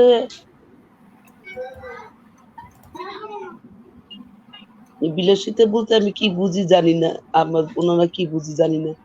একটা মেয়ে যদি কষ্ট করে সেটাকে কি বিলাসিতা বলে? তাকে কি কখনো বিলাসিতা বলা যাবে? একটা মেয়েকে জোর করে পেশা নামানো হয়েছে, তাকে কি বিলাসিতা বলে? আর কে ভেবে কিভাবে বিলাসিতা, আমার এটা বলতে পারি না। জায়গা ওটা নিয়ে আমি মাথা ঘামাই না। আমি শুধু আমার মাথা ঘামাই কিভাবে আমার সেটাই, বাচ্চাদেরকে আমি বড় করব, ওগুলো নিয়ে কিভাবে আমরা মাথা ঘামাই না অ্যাকচুয়ালি। ও ও কে কি করলো এটা নিয়ে আমার হচ্ছে যে আমি আমার বাচ্চাদেরকে কি দিতে পারলাম, কি দিতে পারলাম না, কতটুকু লেখাপড়া করতে পারবে ওরা, কতটুকু পারবে না, ও কি করব সেই চিন্তা থাকে। কার কি নিয়ে সেটা আপা আমার মাথা ঢুকে। সেটাই আপা। আমি শুধু আমার বাচ্চাদের চিন্তা করি। এখন আর বাচ্চা রয়েছে এতগুলো বাচ্চা, আর অনেক বাচ্চা চলে গেছে, সেইগুলো চিন্তা করি। আমরা সবাই, আমরা যারা এখানে আছি, আমরা এটার ভিতরে যারা জড়িত আছি, তারা সবাই চিন্তা করি এই বাচ্চাগুলোকে জানি আর 10টা বাচ্চার মতো বড় করতে পারি। এটা নিয়ে আমার কাছে। হ্যাঁ, অবশ্যই। বেতা পাপ কিছু বলবেন? না, না, বল। আমি আসলে আপনার এই যে শিশুদের তো নিয়ে আপনি অনেকদিন থেকেই সেই কতটা পথ, কতটা জার্নি আপনি আজকে এখানে। আসলে আমি আপনার স্বপ্ন মানে বলে না যে ফিউচার বা স্বপ্নটা জানতে চাচ্ছি আসলে আপনি কোথায় আমার নিজেকে স্বপ্নটা, দেখতে আমাদের চান? সবার স্বপ্ন, একটা স্বপ্ন আছে আপা। স্বপ্নটা হচ্ছে কি যে বাংলাদেশের ভিতরে এমন একটা জিনিস তৈরি করব, যে এমন একটা লেখাপড়া একটা স্থান তৈরি করব, সেখানে সবাই একসাথে লেখাপড়া করতে পারবো। নিজেদের একটা বাসা থাকবে, নিজেদের বাচ্চাদের নিজেদের একটা জায়গা থাকবে, ছেলেরা মেয়েরা আলাদা আলাদা মানে আলাদা রাখতে পারি, বা ওদের চাহিদা অনুযায়ী যে আপা লেখাপড়া করতে পারি। ওরা যত দূর যায়, বিশেষ করে আমি এখানে এখনো মেয়েদেরকে মেয়েরা যত দূর লেখাপড়া করতে চায় তত দূর তাদেরকেও আপনার সুযোগ দেওয়া হবে। আর ছেলেদেরকে বিভিন্ন কাজের প্রশিক্ষণ, যেমন 2টা বাচ্চাকে আমরা অলরেডি ড্রাইভিং শিখাইছিলাম, তারা তাদের কাজে লাগাবে কিনা সেটা আমার জানি না। আমি জানি যে আমার মেয়েদেরকে আমি কি শিখাইতে পারি। মেয়েরা হচ্ছে সবচেয়ে বেশি নির্যাতনের শিকার হয় আপা। নির্যাতনের শিকার হয়। আমাদের দেশের ভিতরে সবচেয়ে বেশি, এটা আমরা আলোচনার ভিতরে বলছি যে আমাদের মেয়েরাই নির্যাতনের শিকার হয়। তাদেরকে কিভাবে নির্যাতন থেকে বাঁচানো যায়, কিভাবে তারা ডেভেলপমেন্ট হবে, কিভাবে তারা আরো একটু বড় ভালো কাজ করতে পারবে, হাতে কলমে কাজ তো তাদেরকে শেখানো হবে। তারপরে লেখাপড়া করে তারা যাতে একটা নিজে থেকে ভালো একটা প্রতিষ্ঠানে নিতে পারে, সেই দিক দিয়ে আমার স্বপ্নটা। নিজেদের স্কুল থাকবে, সেখানে কে বড় কে গরিব ওই ভেদাভেদ এখানে থাকবে না। এটা আমরা যারা আছি, যারা এই কমিটিতে এই সেন্টারটাকে ভিতরে জড়িত আছে, তারা সবাই একই ইচ্ছা আছে যে ভালো কিছু করা। একটা মাত্র জায়গা থাকবে, সেখানে সবাই থাকবে, লেখাপড়া করতে পারবে। সেটা হোক সে ধনী, হোক সে গরিব, হোক সে সেক্টর, লেখাপড়া করবে, ওইখান থেকে তৈরি হবে সত্যিকার একজন মানুষ। এটাই আমাদের স্বপ্ন, নিজেদের একটা জায়গা, সেই জায়গাতে হবে নিজেদের স্বপ্নের গড়া একটা প্রতিষ্ঠান। বাহ, সব বাচ্চারা যেন, সব ধরনের বাচ্চা যাতে ওইখানে সুযোগ পায়, সেটা হোক না জুনি করি, হোক না ভিক্ষু, হোক না বাসায় কাজ করে, শিশু তো হবে মানুষ। right. সেটাই হওয়া কেন উচিত। আমার শিশুরা আপনাদের মতো হতে পারবে না? আপনাদের মতো এত লেখাপড়া, এই যে জায়গায় আপনি বসেছেন, আমার বাচ্চারা পারবে না? ইনশাআল্লাহ পারবে। অবশ্যই পারবে, অবশ্যই পারবে। আরো অনেক ভালো জায়গাতে তারা পৌঁছাবে। আপনার মতো মা পেয়েছে তারা। Right. আপনার মতো মা যেসব শিশুদের আছে, তারা অনেক বড় মাপের মানুষ হবে তারা। শুধু মা কোন না, জায়গাতে মামারও বসলো, পাচ্ছে, আপনার কোন জায়গাতে মামা খালার বসলো, কোন আছে। জায়গাতে বসলো না, সেটা বড় কিছু না, বা সেটা দিয়ে কিন্তু মানুষকে বিচার করা যাবে না যে আমি একটা বড় পজিশনে আছি মানে আমি একটা খুব বড় মাপের মানুষ হয়ে গেলাম। এটা কিন্তু মানুষ মানে পরিমাপের কোনো পরিমাপক না আসলে। Right, এটা right, right. ইন্ডিকেটর না। যে আপনার মতো যে মা, আপনি যে শিক্ষায় তাদেরকে শিক্ষা দিচ্ছেন, এইসব শিশুরা কত বড় মনের মানুষ হবে, কত বড় মাপের মানুষ হবে, সেটাই হচ্ছে জরুরি আপা। এটা আসলে বলার কোনো অপেক্ষা রাখে না। তবে একটা জায়গা কিন্তু আমাদের তৈরি করে দিতে হবে, সমাজকে তৈরি করে দিতে হবে যে এই বাচ্চাগুলি এখন যে অবস্থায় আছে বা যখন বড় হবে, তাদের যাতে বাইরে গিয়ে কখনো শুনতে না হয় যে তুমি মানে এখান থেকে এসছো, তোমার মানে তার পরিচয় নিয়ে প্রশ্ন তোলা, যেটা আমাদের সমাজ অহরহ করে থাকে। এই জায়গাটাতে কিন্তু আমার একটা অনেক বড় একটা প্রশ্ন আছে যে তাদেরকে কিভাবে ট্রিট করা হয়, তারা যে মেইন স্ট্রিম স্কুলে যদি যায় তারা কিভাবে ট্রিটেড হয়, সেটা কিন্তু মানে ফিক্স করতে হবে। তো আপা, আপনার বাচ্চাগুলি যখন বাইরে অন্য বাচ্চাদের সাথে খেলতে যায় বা ধরেন যদি কেউ জেনে যায় ধরেন, তখন ওই না, বাচ্চাগুলিকে এখানে আপা না জানা কেউ নাই। এখন যে যুগ বেরোইছে, আপনার মোবাইলের যুগ, সবাই কিন্তু আমার কথা, আমার বা এই এলাকার সবাই যারা আছে, তারা মোটামুটি ভালো জানে। বরঞ্চ তারা এই স্কুলের থেকে শুরু করে সবাই কিন্তু জানে যে আমি কাদের নিয়ে কাজ করি আর আমি কে। তারা কিন্তু কখনো আমাদেরকে ছোট করে দেখে না। এবং বাচ্চাদের যে স্কুলে যাচ্ছে, তারা লেখাপড়া করতেছে এবং তাদের বন্ধু বান্ধব হচ্ছে, তারা এখানে আসছে।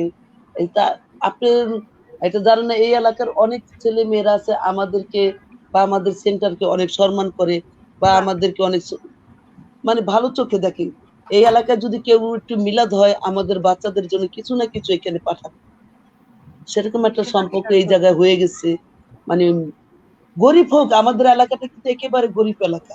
এই এলাকাটা ঘনবসতি, কিন্তু এইখানকার মানুষগুলো আমাদের একটা পরিবারের মতন হয়ে গেছে। এই এলাকার যত মানুষ আছে আমাদেরকে কোনো না কোনো ভাবে আমাদের বাচ্চাদেরকে দেখে, এবং তারা কখনো খারাপ দৃষ্টিতে দেখে না। বরঞ্চ তাদেরকে ভালো শ্রদ্ধা হিসেবে ওরা ভালো। এটা আমি তো অন্তত বাচ্চাদের এটা আসলে ব্যবহারে, সম্ভব হয়েছে আপা আপনার জন্য। না এটাই ওদের এটা ব্যবহারও আপনার আছে, আমাদের বাচ্চাদের কিছু ব্যবহারও আছে এবং সেই মানুষের ব্যবহারটা তো আপনি শিখিয়েছেন তাদেরকে। না পায়। ওরা এটা মানুষের ভিতরে থাকে, শুধু এই যে ওদের ভিতর থেকে বের করার দরকার। প্রত্যেকটা ভালো কাজ হয়েছে মানুষের ভিতরে থাকে, আর সেটা আমরা যারা আছি, যেমন ওদের মামা মিন্টু মামা, ইমু মামা, এই মামারা আসলে ওদের ভিতর থেকে কিছু জিনিস আছে যেটা মামারা বের করে নিতে পারে। আমি যদি না পারি তাহলে মামারা বের করে নেয়।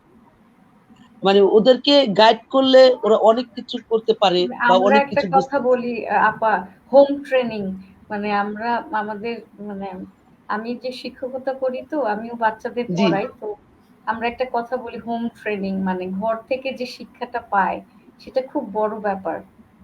তাদের যে বিহেভিয়ার, ব্যবহারটা যে কিন্তু ঘর থেকে তৈরি করে দেয়। যেটা দেখে বাচ্চারা সেটা সেটা কিন্তু শেখে। শেখে।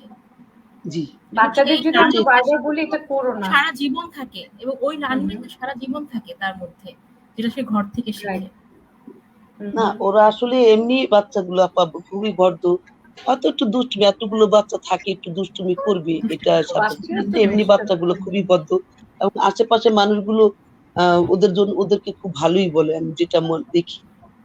আহ, তেমন কিছু না, ওরা আসলে আমার সত্যিকারের ভালো বাচ্চা। আচ্ছা বাহ! আপা, আমি ভালো, হাজির আপার কাছে আমার আরেকটা জানার, আমি আসলে আর জি বেশিক্ষণ সময় নিব না আপার, অনেক ওরা আমাদের খাওয়া মানে সোয়া ১ ঘন্টা হয়ে গেছে। আর হ্যাঁ, বেশিক্ষণ নিব না হ্যাঁ আপনার। অল্প একটু জানেন পরে শেষ আরেকটু করে অল্প দিব। একটু আপার হুম, সময় নিব। মানে একজন হাজেরা আপা, হাজেরা বেগম, আমরা চাই যে সমাজে এরকম আরো অনেক হাজেরা বেগম জন্ম হোক, আরো হাজেরা বেগম আসুক। তাহলে সমাজে একটু একটু করে এই যে আপনি যেভাবে করে মানে একটা কাজ করে সমাজের দৃষ্টিভঙ্গি, আপনি যেটা বলেন যে আপনার এলাকার লোকজনগুলো তাকে খুবই পজিটিভলি তাদেরকে দেখে, এই যে তৈরি হয়েছে পজিটিভনেস, এটা কিন্তু এত সহজে হয়নি। এটার পিছনে আপনার সেই শ্রম, সেই পরিশ্রম, সেই যুদ্ধ, সেই কঠিন লড়াইয়ের মধ্যে দিয়ে হয়েছে কিন্তু, তাই না? এই যে একটু একটু করে পরিবর্তন, এইটা চাই আমরা সারা বাংলাদেশ এইটা ছড়িয়ে যাক। সেটার জন্য আপনি কি বলতে চান, আসলে আমাদেরকে কি বলতে চান, আমরা কিভাবে সেই জায়গাগুলোতে আসতে পারবো? আপনার মতো আরো ১০ জন নারী, আরো ২০ জন, ১০০ জন, ১০০০ জন হাজেরা বেগম কিভাবে জন্ম নিতে পারে, হতে পারে বলেন? আমার মতন যারা আপনারা আমাকে যারা সাপোর্ট করছে, যেরকম সহযোগিতা করছে, ওরকম মুক্ত মনে মানুষগুলো যদি হাজেরাদের পাশে এসে দাঁড়ায়, তাহলে আরো অনেক হাজেরা দেশে গড়বে, আসবে। আসলে আমাকে আমি আমি আমাকে না, আমরা আমাকে যারা তৈরি করছে, আমাকে যারা সহযোগিতা করছে, তাদেরকে বাদ দিয়ে কথা বলেটা কোনো আমাকে সাপোর্ট করছে একজন যৌনকর্মী হিসাবে না, ওনারা আমাকে বোন হিসাবে দেখছে। আর যে আমি যাদের কথা বলছি, মিন্টু, ওরা তো আমাকে আসলে ওরা আমাকে আপা বলে সম্মান করে। এদের সাপোর্টটা যদি না থাকতো, এরকম সাপোর্ট গুলো আপা দরকার। ওই যে আগে আমি বললাম যে অনেকেই কাজ করতে এগিয়ে যায়, কিন্তু আমাদের যে সবাই আমাকে আমার মতো সাপোর্ট পায় না। যদি সাপোর্ট সহযোগিতা পায়, তাহলে কিন্তু অনেকে আমাদের দেশে এরকম কাজ করার জন্য এগিয়ে আসবে। আপা আর আমার একটুখানি বলার আরেকটা ছিল। জিনিস হচ্ছে, বলেন। যে সাপোর্টটার কথা যে আপনি বললেন, মানে আমি যদি নিজে না চাই কিছু করতে, তাহলে কি আমি সাপোর্ট পেতে পারি? মানে আমার নিজের মধ্যে যদি স্পৃহাটা না থাকে। না, আমি সেটা বলি না। আপনার যদি যারা কাজ করতে চাচ্ছে তাদেরকে সাপোর্ট করা, রাইট। যারা আমার যেমন আমি কাজ করতে চাইছি, আমাকে সাপোর্ট করছেন আপনারা, জাহাঙ্গীরনগর, ঢাকা বিশ্ববিদ্যালয়, রাংতা, এরা আমাকে সাপোর্ট করছে। যেমন রাংতা একটা মেইন নেটওয়ার্ক, আপনি হয়তো জানেন, ওরা মানে আমাকে অনেক ভালো দুটো সাপোর্ট। দুটো দুটো ভাবে দুভাবে কিন্তু কাজ হচ্ছে। যে হচ্ছে আপনাকে সাপোর্ট করেছে কারণ আপনি কাজ করতে চেয়েছেন, এই বিষয়টাকে আমি হাইলাইট করতে এই চাচ্ছি করতে চাই। বেসিকলি। যে আমার জি, নিজের ইচ্ছেটা অনেক প্রবল থাকা দরকার। হ্যাঁ, আমি ইচ্ছে করছিলাম আপা, আমার ইচ্ছে ছিল, আমি ওদের কাছে আমার ইচ্ছের কথাটা বলছি আপা, যে আমি কিছু করতে চাই এই বাচ্চাদের জন্য। রাইট। ওরা আমাকে সেভাবে সাপোর্ট করছে, কারণ ওদেরও ইচ্ছা ছিল, মিন্টুদের ইচ্ছা ছিল, ওদের গ্রুপটা ইচ্ছা ছিল যে আমাকে সাপোর্ট ফেরদৌস করে দেবে, তাই আমাকে ওরা এরকম করছে। এরকম সবাইকে কিন্তু সাপোর্ট করে না পা, অর্থ দিক দিয়ে হোক আর আম, এমনি আন্তরিকতার দিক দিয়ে হোক, সবাইকে সাপোর্ট করবে। যেমন আম, আমাকে কিন্তু ওদের সাথে কাজ করতে করতে ওরা আমাকে বুঝতে পারছে, অনেকের সাথে বুঝে না, না, তা তো বুঝছেন? অবশ্যই। কিন্তু আপা ওই অনেকে ভাগ্য হিসেবে মেনে নেয় যে এটা আমার ভাগ্য, আমার ভাগ্যে যা আছে সেরকম চলতে থাকুক। এরকম প্রচুর মানুষ আছে কিন্তু তারা মানে তাদের। ভাগ্যে ভাগ্যের দোষ এখন আর দেই না, এখন নিজেরটা নিজে কর্ম করে নিতে হয়। আমাকে এখন চিনবে হাজারা বাচ্চাদের মা হিসাবে। এক সময় আমাকে মানুষ খারাপ বকা দিত, এখন তার আমাকে কেউ খারাপ বকা দেয় না। তাহলে আমার যোগ্যতা তৈরি করছি আমি, আমাকে সাপোর্ট করছেন আপনারা, মিন্টুরা, স্টুডেন্টরা। আপনার এটা শুনে একটু ভালো লাগবে আপনার, আমাকে এখানে সাপোর্ট করে বেশিরভাগই স্টুডেন্ট। বাহ! বুঝছেন? স্টুডেন্ট যারা আছে, যারা ইউনিভার্সিটিতে, ভার্সিটিতে পড়ে, তারা, টিচাররা, এরা কিন্তু আমাকে বেশিরভাগই সাপোর্ট করে। হ্যাঁ, সমাজে সবাই সাপোর্ট করে, কিন্তু এই দিকটা আমাকে বেশি সাপোর্ট করে। এর জন্য সব জায়গার ভিতরে মানে স্টুডেন্ট হোক আর সুশীল সমাজ হোক, কেউ কাজ করতে গেলে তাকে সাপোর্ট করলে, বা যেমন আপনি নিজেও অনেক ভালো কাজ করছেন, আর আরো ভালো কাজ করতে পারবেন যদি আপনার পাশের কেউ যদি অসহায় থাকে, অবশ্যই। তাকে হাতে একটা কলম, একটা পেন, একটা খাতা ধরা দেন, তাকে একটু সময় দেন জ্ঞান বুদ্ধি দেওয়ার জন্য, তাহলে তো সে আপনার দেখা দেখি আরেকজনকে শিখতে, আরেকজন দিবে। এরকম করে তো দেশটাকে পরিবর্তন করতে হবে। অবশ্যই, অবশ্যই। একা একা কিন্তু পারা যাবে না। না, আপনি একটু করতে করে দেখেন, আপনাকে আরেকজনে সাপোর্ট করবে। রাইট। আপনি ইচ্ছা করেন, আপনার পাশে একজন লেখাপড়া করে না, পারতেছে না, তার আর্থিক সহযোগিতার দরকার আছে, তার একটা খাতার দরকার আছে, তাকে সেটা দেন। সেটা না দিয়ে তাকে যদি কাজে দেন, তাহলে তো আর সে লেখাপড়া করতে সুযোগটা পেল না। অবশ্যই। আর আপনাকেও কেউ সাপোর্ট করলো না। আপনি যদি ইচ্ছে করে ওই জিনিসটা করতে, যে ঠিক আছে এই বাচ্চাটাকে দেখছে, একটা কলম, একটা ইয়ে দিয়ে, তুই রোজা আসছিস রে বাবা, আমি তোকে পড়াবো, তাহলে ওর আগ্রহ, ওর সাথে আর দুই একটা বাচ্চা আপনার কাছে আসবে। এভাবে করে কিন্তু আমাদের দেশে চেঞ্জ করা যাবে। আপনার বিহেভিয়ারটাও আমার চেঞ্জ হবে। অবশ্যই আমার একটা প্রিয়তার এবং অহনার সাথে আমার কথা হচ্ছিল সেদিন, যে যেমন ধরেন আমরা যে জন্মদিনগুলি নিজেদের পালন করি বা মৃত্যুবার্ষিকী, যে বিভিন্ন দিন পালন করি, সেই সময়গুলিতে মানে সেই সময়গুলি আমরা খুবই মানে বড় ধরনের জাঁকজমক অনুষ্ঠান করে পালন করি। সেই প্রিয়তা আমাকে বলছিল যে ওই সময়গুলি যদি এই বাচ্চাগুলির সাথে যে কাটানো যায়, মানে তাদের সাথে টাইম স্পেন্ড করা যায়, তাহলে সেটা কিন্তু তাদের জন্য অনেক একটা বড় পাওয়া হয়। যেমন প্রিয়তা, তুমি একটু বলো এই বিষয়টা, আমি একটু তোমার কাছ হ্যাঁ, থেকে আমি জানতে চাই। ব্যক্তিগতভাবে এটা আসলে প্রেরণা চলে যাওয়ার পর ওর ১ম জন্মদিন, ওর মৃত্যু বার্ষিকীটা ১ম যেটা ছিল, আমরা আসলে হাজের আপা জানে যে মানে শিশুদের সাথে কাটালাম। আমার বাবা, মা, আমরা অহনাও সেখানে ছিল। সবাই মিলে ওই দিনটা আসলে ওদের সাথে কাটিয়েছি। মানে এরকম আমরা আসলে মানে আমাদের জায়গা থেকে সত্যি কথা বলতে যে এতগুলো শিশুর দায়িত্ব নেওয়া কিন্তু খুব মানে মুখের কথা না। It's not everyone's cup of tea. এটা কিন্তু চাইলেই সম্ভব না। এর সাথে কিন্তু অনেক কিছু জড়িত। এবং আমরা যত কিছুই বলি না কেন, এটার সাথে সবচেয়ে বড় কিন্তু অর্থনৈতিক একটা ব্যাপারও কিন্তু জড়িত। ওদের ৩ বেলা খাবার, ওদের পোশাক, ওদের মেডিকেল, ওদের ওদের ওদের চিকিৎসা, ওদের শিক্ষা, ওদের ওদের এভরিথিং, ওদের ওদের ওদের থাকা, বাসস্থান সবকিছুই কিন্তু এর সাথে ইনভলভ। এবং এগুলো করতে কিন্তু বিশাল খরচের ব্যাপার। খরচ কিন্তু এর সাথে জড়িত। সেটা কিন্তু হাজেরা আপার একার পক্ষে সেটা ম্যানেজ করা কিন্তু একটা ভীষণ কষ্টের কাজ। আমি আমি একটা শিশুর দায়িত্ব আমি নিতে চাই না, নিতে পারি না। চিন্তা করি যে তার কত কিছু আছে। তো সেই জায়গা থেকে আমরা আসলে আমাদের তো খুব মানে ছোট জায়গা থেকে আমরা আসলে সবসময় সেটা করতেও পারি না।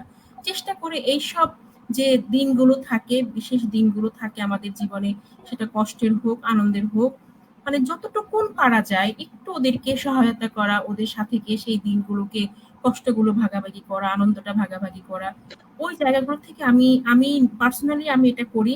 এবং আমার আশেপাশে যারা আছেন আমি সবাইকে কিন্তু সেটা বলিও যে তোমরা চাইলে ওখানে গিয়ে তোমরা এই দিনটা ওদের সাথে কাটাতে পারো। দেখবে একটা একটা শান্তি, একটা মানে ভিতরে যেটা শান্তি, প্রশান্তি চলে আসে কোথা থেকে, এটা আসলে বলে কিন্তু বোঝানো যাবে না। হ্যাঁ, আরেকটা জিনিস হচ্ছে কি, যে আমাদের এখানে শুধু মৃত্যুবার্ষিকী না, এখানে অন্যরকম একটা জন্মদিন হয়। এখানে হচ্ছে যে আমাদের একটা জাহাঙ্গীরনগর একটা গ্রুপ আছে, তারা একটা ইয়া করছে যে কেউ বার্থডে আসতে পারে না, তাহলে বার্থডেটা একটা আনন্দ কিভাবে করবো, আমাদের এখানে বলে দেয় যে এইরকম জন্মদিন করবেন। তা আমরা ওইটা হচ্ছে অন্যরকম একটা জন্মদিন। বাচ্চাও থেকে অন্য জায়গায় থাকবে, আমরা কেক কাটবো, আমরা খাওয়া দাওয়া করবো, দোয়া করবো, মিলাদ করবো। সেটা একটা আলাদা, মানে এই অনুষ্ঠানটা তৈরি করছে অন্যরকম একটা জন্মদিন হিসাবে, যে সবার জন্মদিন এখানে পালন করা যায়। আমরা কখনো মানে আমাদের কাছে যেই আসুক না কেন, আমরা, তাদের খুব সাদরে গ্রহণ আমাদেরও করা হয়। ভালো লাগে, বাচ্চাদেরও ভালো লাগে যে একজনের জন্মদিন এখানে অনুষ্ঠান করতেছি। আমরা নিজেরাও তার বাচ্চারাও খুব ব্যস্ত থাকে লেখালেখি করে, ছবি টবি আর্ট করে। অন্যরকম একটা মজা হয় এখানে। আমি কেউ আশা করব জন্মদিন যে পালন করে। আমার বাচ্চার কোনো এক জন্মদিন আপনার ওখানে পালন করব। আমি ইনশাল্লাহ ভীষণ আমরাও কি আপনার বাচ্চাদের জন্য দেওয়াল ভরে ফেলবো গিফট দিয়ে। আপনি টাকা পয়সার গিফট না, আমরা গিফট দিব শুধু কাগজ দিয়ে লিখে। আমাদের বাচ্চারা শুধু লিখতে জানে অন্তর থেকে আর ভালোবাসা। ছবি রং তুলি ভালোবাসার। দিয়ে ওরা এঁকে দিবে। দেখবেন বাহ, মানে ওরা রং দিয়ে ছবি এঁকে দেওয়াল ভরে শুনেছো দেয়, না? আমরা ছবি তুলে দিয়ে দিই। ওরা সবাই আমার তোমার জন্য শেষে গিফট থেকে দিবে। আমরা শেষে শুধু একটু, আমি আরেকটু হাজেরাপার কাছ থেকে একটু জানতে চাই। আমি শেষ করবো জি কথা আপা, বলছি। এই যে শিশুদেরকে যে আপনি নিয়ে আসেন, এখানে এই জি। আনার ক্ষেত্রে বা এখানে ওরা নিজে ইচ্ছায় দিয়ে যায় শিশুদেরকে, না আপনি নিজে গিয়ে নিয়ে আসেন, বা এই ক্ষেত্রে কোনো চ্যালেঞ্জ বা কোনো সমস্যা আপনি কখনো ফেস করেছেন কিনা এই হ্যাঁ শিশুদেরকে? আপা, আমি কখনো বাচ্চাদের প্রথম হচ্ছে বাচ্চাদের আমি আনতে যাই না। বাচ্চার মারা হুম, তো আমাকে চিনেন। ওরা আসলে হুম, আমাকে বিশ্বাস করে কেন আমি জানি না। ওরা জানে যে হাজেরা আপার কাছে বাচ্চাটা থাকলে সেফ থাকবে। এটা তাদের একটা বিশ্বাস আছে। আর একটা কি জানি বললেন? কোনো মানে সমস্যা, হ্যাঁ, হুম, সমস্যা একটা আছে আপা। যখন তখন বাচ্চার মারা এসে বাচ্চাদেরকে নিয়ে যায় ছুটিতে। আচ্ছা, আচ্ছা, সেটা একটা সমস্যা। বিশেষ করে মেয়ে বাচ্চাদের জন্য আমার খারাপ লাগে। কারণ ওরা আসলে অ্যা মেয়ে বাচ্চাদেরকে নিয়ে গেলে আমার খারাপ লাগে যে কখন কি ঘটে যায়। একটা টেনশন কাজ করে। হ্যাঁ, হ্যাঁ। এটা সত্যি করে আমি মাদেরকে নিষেধ করতে পারি না, কারণ সেরকম আইন আমাদের দেশে এখনো নাই। নেই, হ্যাঁ, আর এখনো হয়নি। আরেকটা মাকে এই আইনে আমি আটকায় রাখতে পারি না। আচ্ছা। যেহেতু যে যে বাধ্যতামূলক যার আমার সন্তান বাচ্চাটা সে হবে। তো এই একটা সমস্যা আমার খারাপ লাগে, বা এটাকে আমার মানে আমি ওইরকম করে বুঝতে পারি না যে কি করব। কতদিন মারা কি বয়সে দেখতে আসে শিশুদেরকে রাখা এগুলো? হয় আপা এখানে? জি আপা, সরি, আমি ওই যে সবচেয়ে ছোট বাচ্চা হইছে আপনার ওই যে দেখলেন, ওর বয়স যখন ১.৫ বছর তখন দিয়ে গেছে। এখন ওর আচ্ছা, বয়স ৪ বছর। আমি আচ্ছা, সবচেয়ে ছোট বাচ্চা ২ বছরের বাচ্চা ১ বছরের বাচ্চা রাখি। আর সবচেয়ে ছোট বাচ্চা রাখছি আপনার ৩ ঘন্টার বাচ্চা পালছি। তার বয়স হইছে ৯ বছর। সে আমাকে একটু আগে চুমু দিয়ে গেছে। আহা! ৩ ঘন্টা, মানে ওর বয়স যখন ৩ ঘন্টা তখন সেখানে এসেছিল। এসেছিল। বাহ, এখন তার বয়স ৯ বছর। বাহ, এই যে আমার অসাধারণ। সবচেয়ে ছোট বাচ্চা রাখা। আর এখন আর তেমন ছোট বাচ্চা আমি রাখি না। ১ বছর বাচ্চা হইলে রাখতে পারি। এটা রাখতে পারি। আর ১ বছরের বাচ্চাকে পালা যায়। কিন্তু আর ওটা তো একেবারে ছোট ছিল। আচ্ছা। ওই বাচ্চাটা তো বড় করতে অনেক কষ্ট হয়েছে, তাই না? মানে ৩ মোটেও না ঘন্টার আপা। কোনো কষ্ট হয় না। বাচ্চা আসলে কষ্ট হয়নি? আম বড় করতে কোনো দেখেছো কষ্ট কি লাগে না। ওটা স্ট্রং তো আপা? আল্লাহই বড় করে দেয়। তবে আমাদের একটুখানি আমাদের যে বাচ্চাগুলো আছে বড় বাচ্চারা, তারা কিন্তু ওকে মানুষ করছে। তারাই কিন্তু ওকে বড় করছে। একটু বড় করছে। মানে একজন আর আরেকজনকে তাই সাপোর্ট আমার করে। বড় হ্যাঁ, শিশুরা ওরা ওই যে দুধ ছোটদেরকে খাওয়া থেকে শুরু করে আ কিভাবে দুধ বানাইতে হবে, কিভাবে কি করব এটা তারা শিখা ফেলছে। ওইখান থেকে আমার কোনো কষ্ট হয়নি। ওর পরিষ্কার-টরিষ্কার বাহ! সবকিছু ওরা ভাগে করছে। এর জন্য একটা বাচ্চার দায়িত্ব একটা বড় বাচ্চার দায়িত্ব নিয়ে নিয়েছে। ওরা ওর এই দায়িত্ব যে পালন করতে পারল। শেয়ারিংটা, এটা কি চমৎকার একটা শেয়ারিং লার্নিং এখানে হচ্ছে না? বাংলাদেশের স্কুলগুলি আপা, বাংলাদেশের যে শিক্ষা ব্যবস্থা, স্কুলগুলি আপনার থেকে অনেক কিছু শিখতে পারে। কারণ আমাদের শেখাচ্ছে। এখানে আরে না আপা, এরকম অবশ্যই, কারণ আমাদের মানে বাংলাদেশের শিশুদেরকে তো বড় হলেও মা-বাবা খাইয়ে দেয়। একদম মানে নির্ভরশীল করে আরকি গড়ে তোলে। কিচ্ছু পারে না। কিন্তু এখানে কিন্তু আমি যেখানে শিক্ষকতা করি এখানে কিন্তু সেরকম না। বাচ্চাদেরকে সেলফ ডিপেন্ডেন্ট হওয়া শেখায়। তো আপা যে বলছেন আমি খুব ভালোভাবে রিলেট করতে পারছি। আমরা কিন্তু না, বাচ্চারা না আপা, এটা দুধের কিন্তু এত ব্রেস্ট গল্প নিজেরা না, করে এটা ফেলি। কিন্তু সত্যি কথা। আমার কিন্তু এতগুলো কাজ আমি একা করতে পারি না। ওরা হ্যাঁ, হ্যাঁ। কিন্তু সাপোর্ট করে। লেখাপড়ার দিক দিয়ে যে এখন খাওয়ার দিক দিয়ে ওই যে এখানে বসতে ওরা লেখাপড়া করতেছে, বড়রা এসে দেখতেছে। ওরা একটা ভুল করলে ওরা ঠিক করে দিচ্ছে। এটা কিন্তু আমি কন্টিনিউ এখানে বসে থাকতে পারব না। ওরা কিন্তু এটা আপা করে আপনার যাচ্ছে। সাথে আমি তাহলে একটুখানি এটা একটা শেয়ার করি। সাপোর্ট। আমি যে হ্যাঁ? আমার যখন ক্লাস একেকটা ক্লাস আমি যখন শেষ করি, আমার রুম সমস্ত মানে টাইডি আপ, মানে সব গুছাগুছি কিন্তু বাচ্চারা করে, গুছিয়ে ফেলে। তারপরে তাদের ডেস্ক নিজেরা গুছায়। মানে ওরা ছাড়া আমি কখনোই কিছু করতে পারবো না। আমি শুধু পড়াই। ফ্লোর থেকে শুরু করে সবকিছু তারা পরিষ্কার করে, এবং তারা হচ্ছে আপনার আম, এই যে আমাদের এখানে তো আবহাওয়া একটু ডিফারেন্ট বাংলাদেশের থেকে। এখানে বাইরের কাপড় মানে দিনে 4 বার ড্রেস চেঞ্জ করতে হয়, পরিবর্তন করতে হয়। খেলার সময় একরকম ড্রেস, তারপরে আপনার ডান্স ক্লাসে একরকম ড্রেস, বাইরে গেলে এক এক ড্রেস, অনেকবার ড্রেস চেঞ্জ করতে হয়। এই ড্রেসগুলি মানে ভাঁজ করে করে তাদের বাস্কেট আছে, সেখানে তারা রাখে। সেগুলি তারা সবাই নিজে করে। আর এরা হচ্ছে আপনার এই মানে ভীষণ ধনী লোক, মানে লোকজনের ছেলে পেলে, কারণ এখানে প্রাইভেট স্কুলের বাচ্চাগুলি খুব ধনী পরিবারের হয়ে থাকে।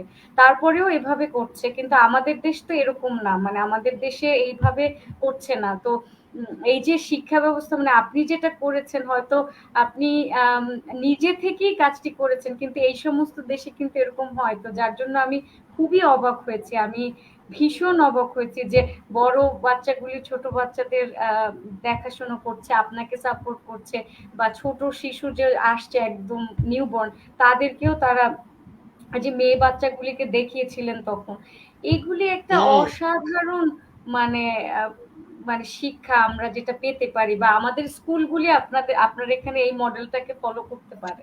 ফলো করতে পারে, একদম তাই। না আপা, স্কুলের কাজগুলো তো আর আমরা করতে পারি না, ওরা এটা পারে না। তবে এখানে বাচ্চাগুলো যেগুলা কাজ করছে সেগুলাকে দেখার দাও, দেখতে পারলে ভালো লাগে। কারণ ওরা আসলে বাচ্চাদেরকে কিভাবে যে ওরা মানে একটা বাচ্চা আরেকটা বাচ্চাকে, আমার ভালো লাগে ওদের এই কাজগুলো দেখে। মানুষ অনেক রকম কথা বলে, কিন্তু অ্যাকচুয়ালি ওরা সুন্দর কাজ করতে পারে। ওদেরকে বুঝাইতে পারলে, সোনার লক্ষ্মী এই কাজটা করো, তো দৌড়ায়া মানে একটা বাচ্চাকে 100 বার একটা কাজ যদি মানে এটা করো না, কিন্তু ওর ভালো লাগতেছে এই কাজটা করতে। এদিকে দেখেন কিছু গাছ আছে আমাদের এখানে, কিছু গাছ লাগাইছে ওরা, নিজেরাই লাগাইছে। আমার কাছে বলছে যে একটা টব কিনে এনে দাও। ওরা প্রথম মাটির বোতল দিয়ে মাটি টোকাইছে, তারপরে যে আমাদের ওই যে এরকম বোতল গুলো আছে না, এই বোতল গুলা কেটে কেটে টব বানাইছে। আর তারপর বাহ, আমি ওদেরকে সৌন্দর্যের জন্য রিসাইক্লিং ওদেরকে টব করছেন। কিনে দিচ্ছি। হুম হুম। হ্যাঁ, এখন ওরা সুন্দর করে বানাইছে ওদের পছন্দ মতন, ওরা নিজেরাই যা পারছে সেটা করছে। উপরে কবুতর বাহ, পালে, ওদের ইচ্ছা মতন ওরা কাজ করে। তবে আমার একটু দেখতে হয় যে জিনিসটা ওরা ঠিক করতেছে। মানে ইন্ডিপেন্ডেন্ট লার্নিং অসাধারণ, ভীষণ ভালো অসাধারণ, লেগেছে। তাই। মানে বাংলাদেশের শিক্ষা ব্যবস্থা তো খুবই ব্যাকওয়ার্ড, খুবই খারাপ অবস্থা। আপনার এখান থেকে তারা অনেক কিছু শিখতে পারে, শেখার আছে, আসলে আমাদের অনেক কিছু অনেক কিছু শেখার আছে। শেখার আছে। আর একটা আসলে জিনিস, আপনি একদিন স্ট্রিমিয়ার্ড ভাই, আমি ওই ঠিকানাটা এখনো পাইনি, পেলে আপনাকে জানাবো। জি বলেন, সরি। আমরা কি শেষ করবো তাহলে? হ্যাঁ, আপার আর বাচ্চাগুলো কিছু এখানে বলার থাকে? আপনি আপা কিছু কিছু? বলতে চাইলে আপনি বলেন। আপা একটু আপনি আমাদেরকে শেষে কিছু একটা আমাদের জন্য কিছু বলেন, আসলে যে আমরা আমি কিভাবে। আপনাদেরকে এমন কিছু বলতাম, কারণ আমার থেকে ভালো অভিজ্ঞতা আপনার আছে, অনেক ভালো বুঝেন। তবে একটা জিনিস আমার এটা বলতে হবে যে যারাই যেই কাজটা করুক না কেন, তাদেরকে অন্যরা যেন সাপোর্ট করে, সহযোগিতা করে। শুধু অর্থ পাশে দিয়ে দাঁড়ায়, সহযোগিতা সেটা কিন্তু না। পাশে দাঁড়ানোটা তাদের খুব পাশে জরুরি। এসে যারা তাদেরকে সব দিক দিয়ে মানে তাদের কাজটাকে সহযোগিতা করার জন্য, একটু এগিয়ে নেওয়ার জন্য তাদেরকে সাপোর্ট হোক, সেটা আম, মানুষের দ্বারা হোক, সে তার বন্ধু বান্ধব হোক না, একটু আইসা লেখাপড়া শিখাই দেয়, এটাই হচ্ছে সবচেয়ে বড় সহযোগিতা। বাহ, একটা বাচ্চাকে একটা কবিতা শিখাইলে, একজন মানুষ আইসা একটা কবিতা যদি বলে, সেটাও তো একটা শিক্ষণীয় বিষয় হয়েছে, এটাও তো একটা সাপোর্ট। এটাও, এই সাপোর্ট অবশ্যই। গুলো যদি করে, তাহলে অবশ্যই আপনারা এই সাপোর্ট গুলো সবাইকে করুন, আর আমাদেরকেও করুন এই সাপোর্ট গুলো, এটাই দরকার। আর যদি তেমন কোনো জিনিস হয় যে আমাদের স্বপ্ন পূরণের জন্য আমাদের দেশে যদি কাউকে সহযোগিতা করতে চায়, তাহলে আমাদের জন্য একটু সহযোগিতা করুন। এছাড়া আমার আর আপা আমার আমাদের একটা আর লাস্টের কথা, মানে আপনাকে রিকোয়েস্ট করব। বাংলাদেশের নারীরা তো অনেক পিছিয়ে আছে সর্বদিক থেকে, জি, আপনি তো সেটা জানেন।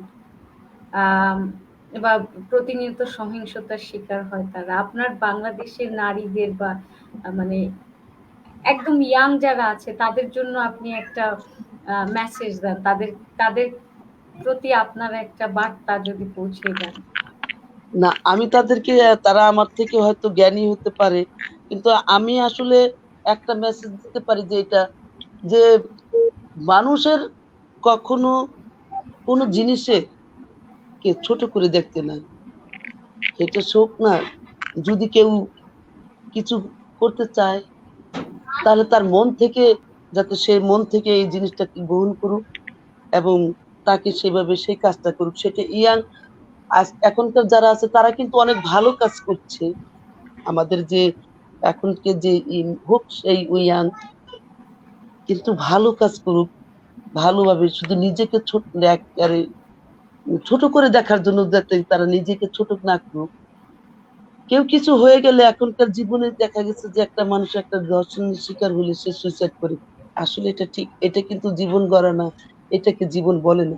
সুইসাইড করাটাই হচ্ছে বা আত্মহত্যা করলে যে মানুষ সব পার পেয়ে গেল তা কিন্তু না। তাকে বেঁচে থেকে যুদ্ধ করে সমাজকে ৮-১০ জন মানুষকে জানাতে হবে যে আমিও পারবো এবং জীবনের সাথে দেখি না জীবন কিভাবে চলে গড়াইতে পারলে নিজেই গড়াইতে হবে, নিজেকে শিক্ষা নিতে হবে এবং নিজে কিছু করতে হবে। সুইসাইড করা বা আত্মহত্যা করা অবশ্যই। এটা কিন্তু ঠিক না। আমাদের সুইসাইড সেই আপা, সমাজ সুইসাইড এই নোটে আমি একটুখানি বলি, সুইসাইড যে করতে হবে সেটা কিন্তু সমাজ শিখিয়ে দিচ্ছে।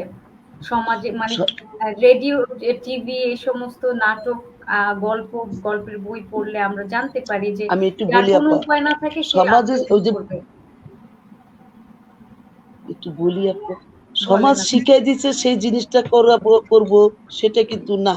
অবশ্যই, আমি অবশ্যই। আমি তো বললাম ওই যে প্রথম বলছি যে লেখাপড়া করলে আসলে মানুষ লেখাপড়া না করলে মানুষ মরে না। হ্যাঁ, হ্যাঁ, জ্ঞান থাক লেখাপড়া করা মানে নিজেকে তৈরি করা। রাইট। তাহলে আমি যদি লেখাপড়া করে থাকি তাহলে নিজেকে তৈরি করছি, হুম, হুম, তাহলে আমার ওই লেখাপড়ার মূল্য দিতে হইলে আমাকে বুঝতে হবে যে আমি কি করব। হুম, হুম। আমি সুইসাইড করলে লেখাপড়া করে এত বড় হয়েছে আমি যতগুলো দেখলাম, যতগুলো মানুষ শুনলাম সবাই সুইসাইড করলো, তারা কিন্তু শিক্ষিতা। শিক্ষিতরা আছে যে অশিক্ষিত হতো তাহলে বুঝতাম যে সে লেখাপড়া জানে না, সে সুইসাইড করছে। সুইসাইড করলেই কিন্তু সব সমস্যার সমাধান হয়। তাহলে একজন মানুষ আরো আপনার যারা এইসব কাজ করতেছে, মেয়েদেরকে যারা অবহেলা করতে তারা আরো মাথায় উঠে যাচ্ছে, তারা আরো মানে শ্বাস পেয়ে যাচ্ছে। আর জি। একটু যে আরেক নম্বর হচ্ছে যে বিচার পাচ্ছে না, হুম, হুম। বিচারের এইটা হচ্ছে একটা। আরেকটা হচ্ছে যে মেয়েটা সুইসাইড করলে সব সমস্যা তারা ভাবে যে সুইসাইড করছে এটার কি বিচার।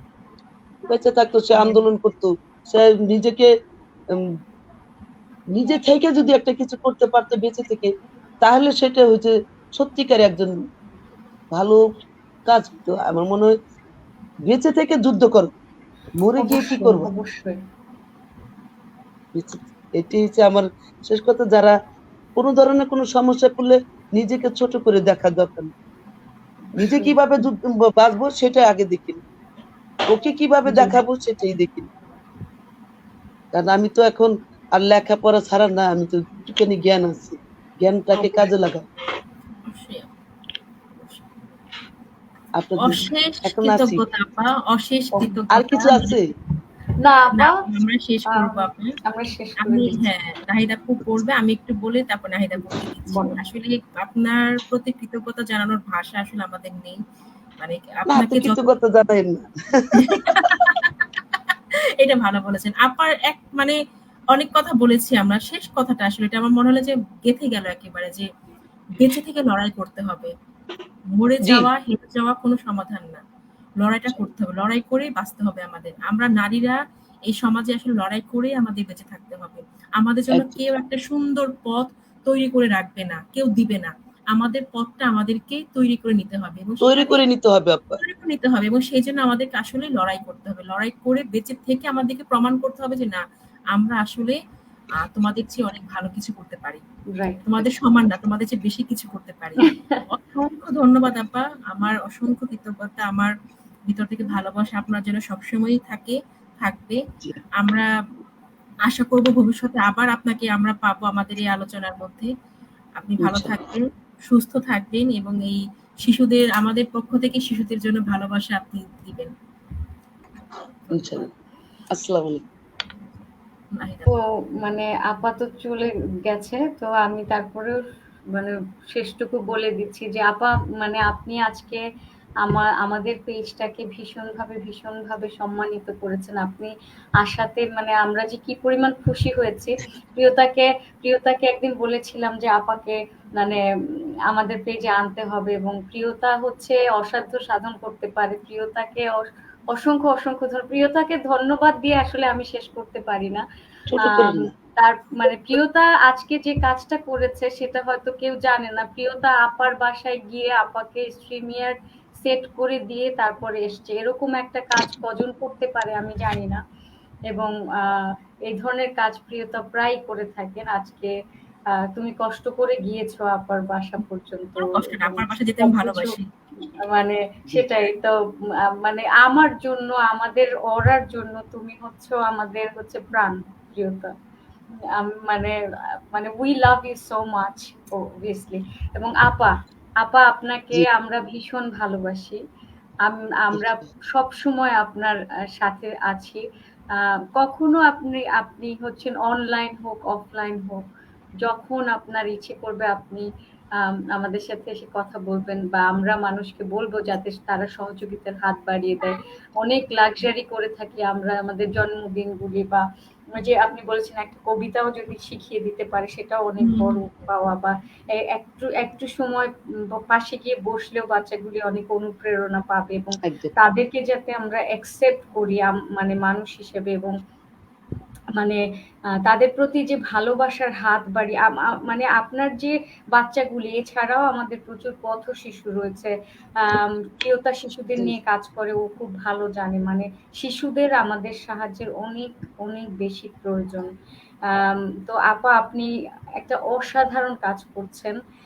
মানে উই আর রিয়েলি অনার্ড, মানে ভীষণ ভালো লেগেছে আজকে আমরা যে কথা বলেছি। আমার একবারও মনে হয়নি যে খুব মানে ওরকম লাইভ করছি, খুব লাইভলি আমরা তিনজনে মিলে কথা বলেছি।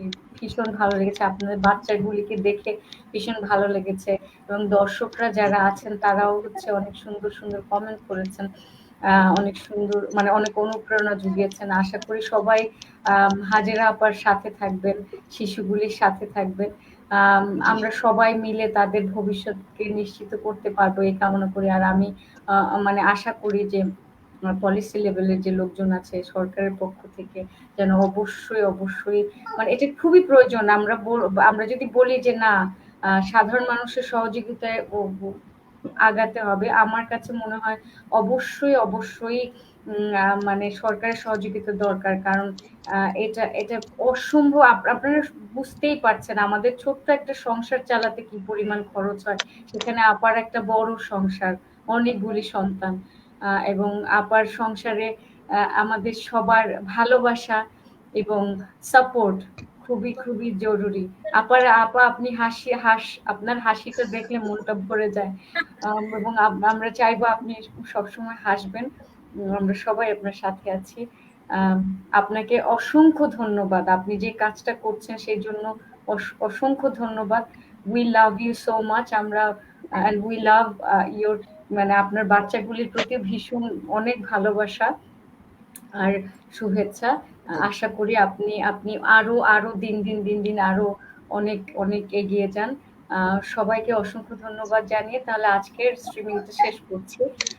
জি, গুড নাইট, টেক কেয়ার। আবার কথা হবে আপা, আপনার সাথে আবার শুভ কথা হবে। আপনাকে আবার শুভরাত্রি। আমরা আমন্ত্রণ জানাবো ভবিষ্যতে। শুভরাত্রি, বাই, ভালো টেক থাকবেন। কেয়ার, ইনশাআল্লাহ। Good bye. আসসালামু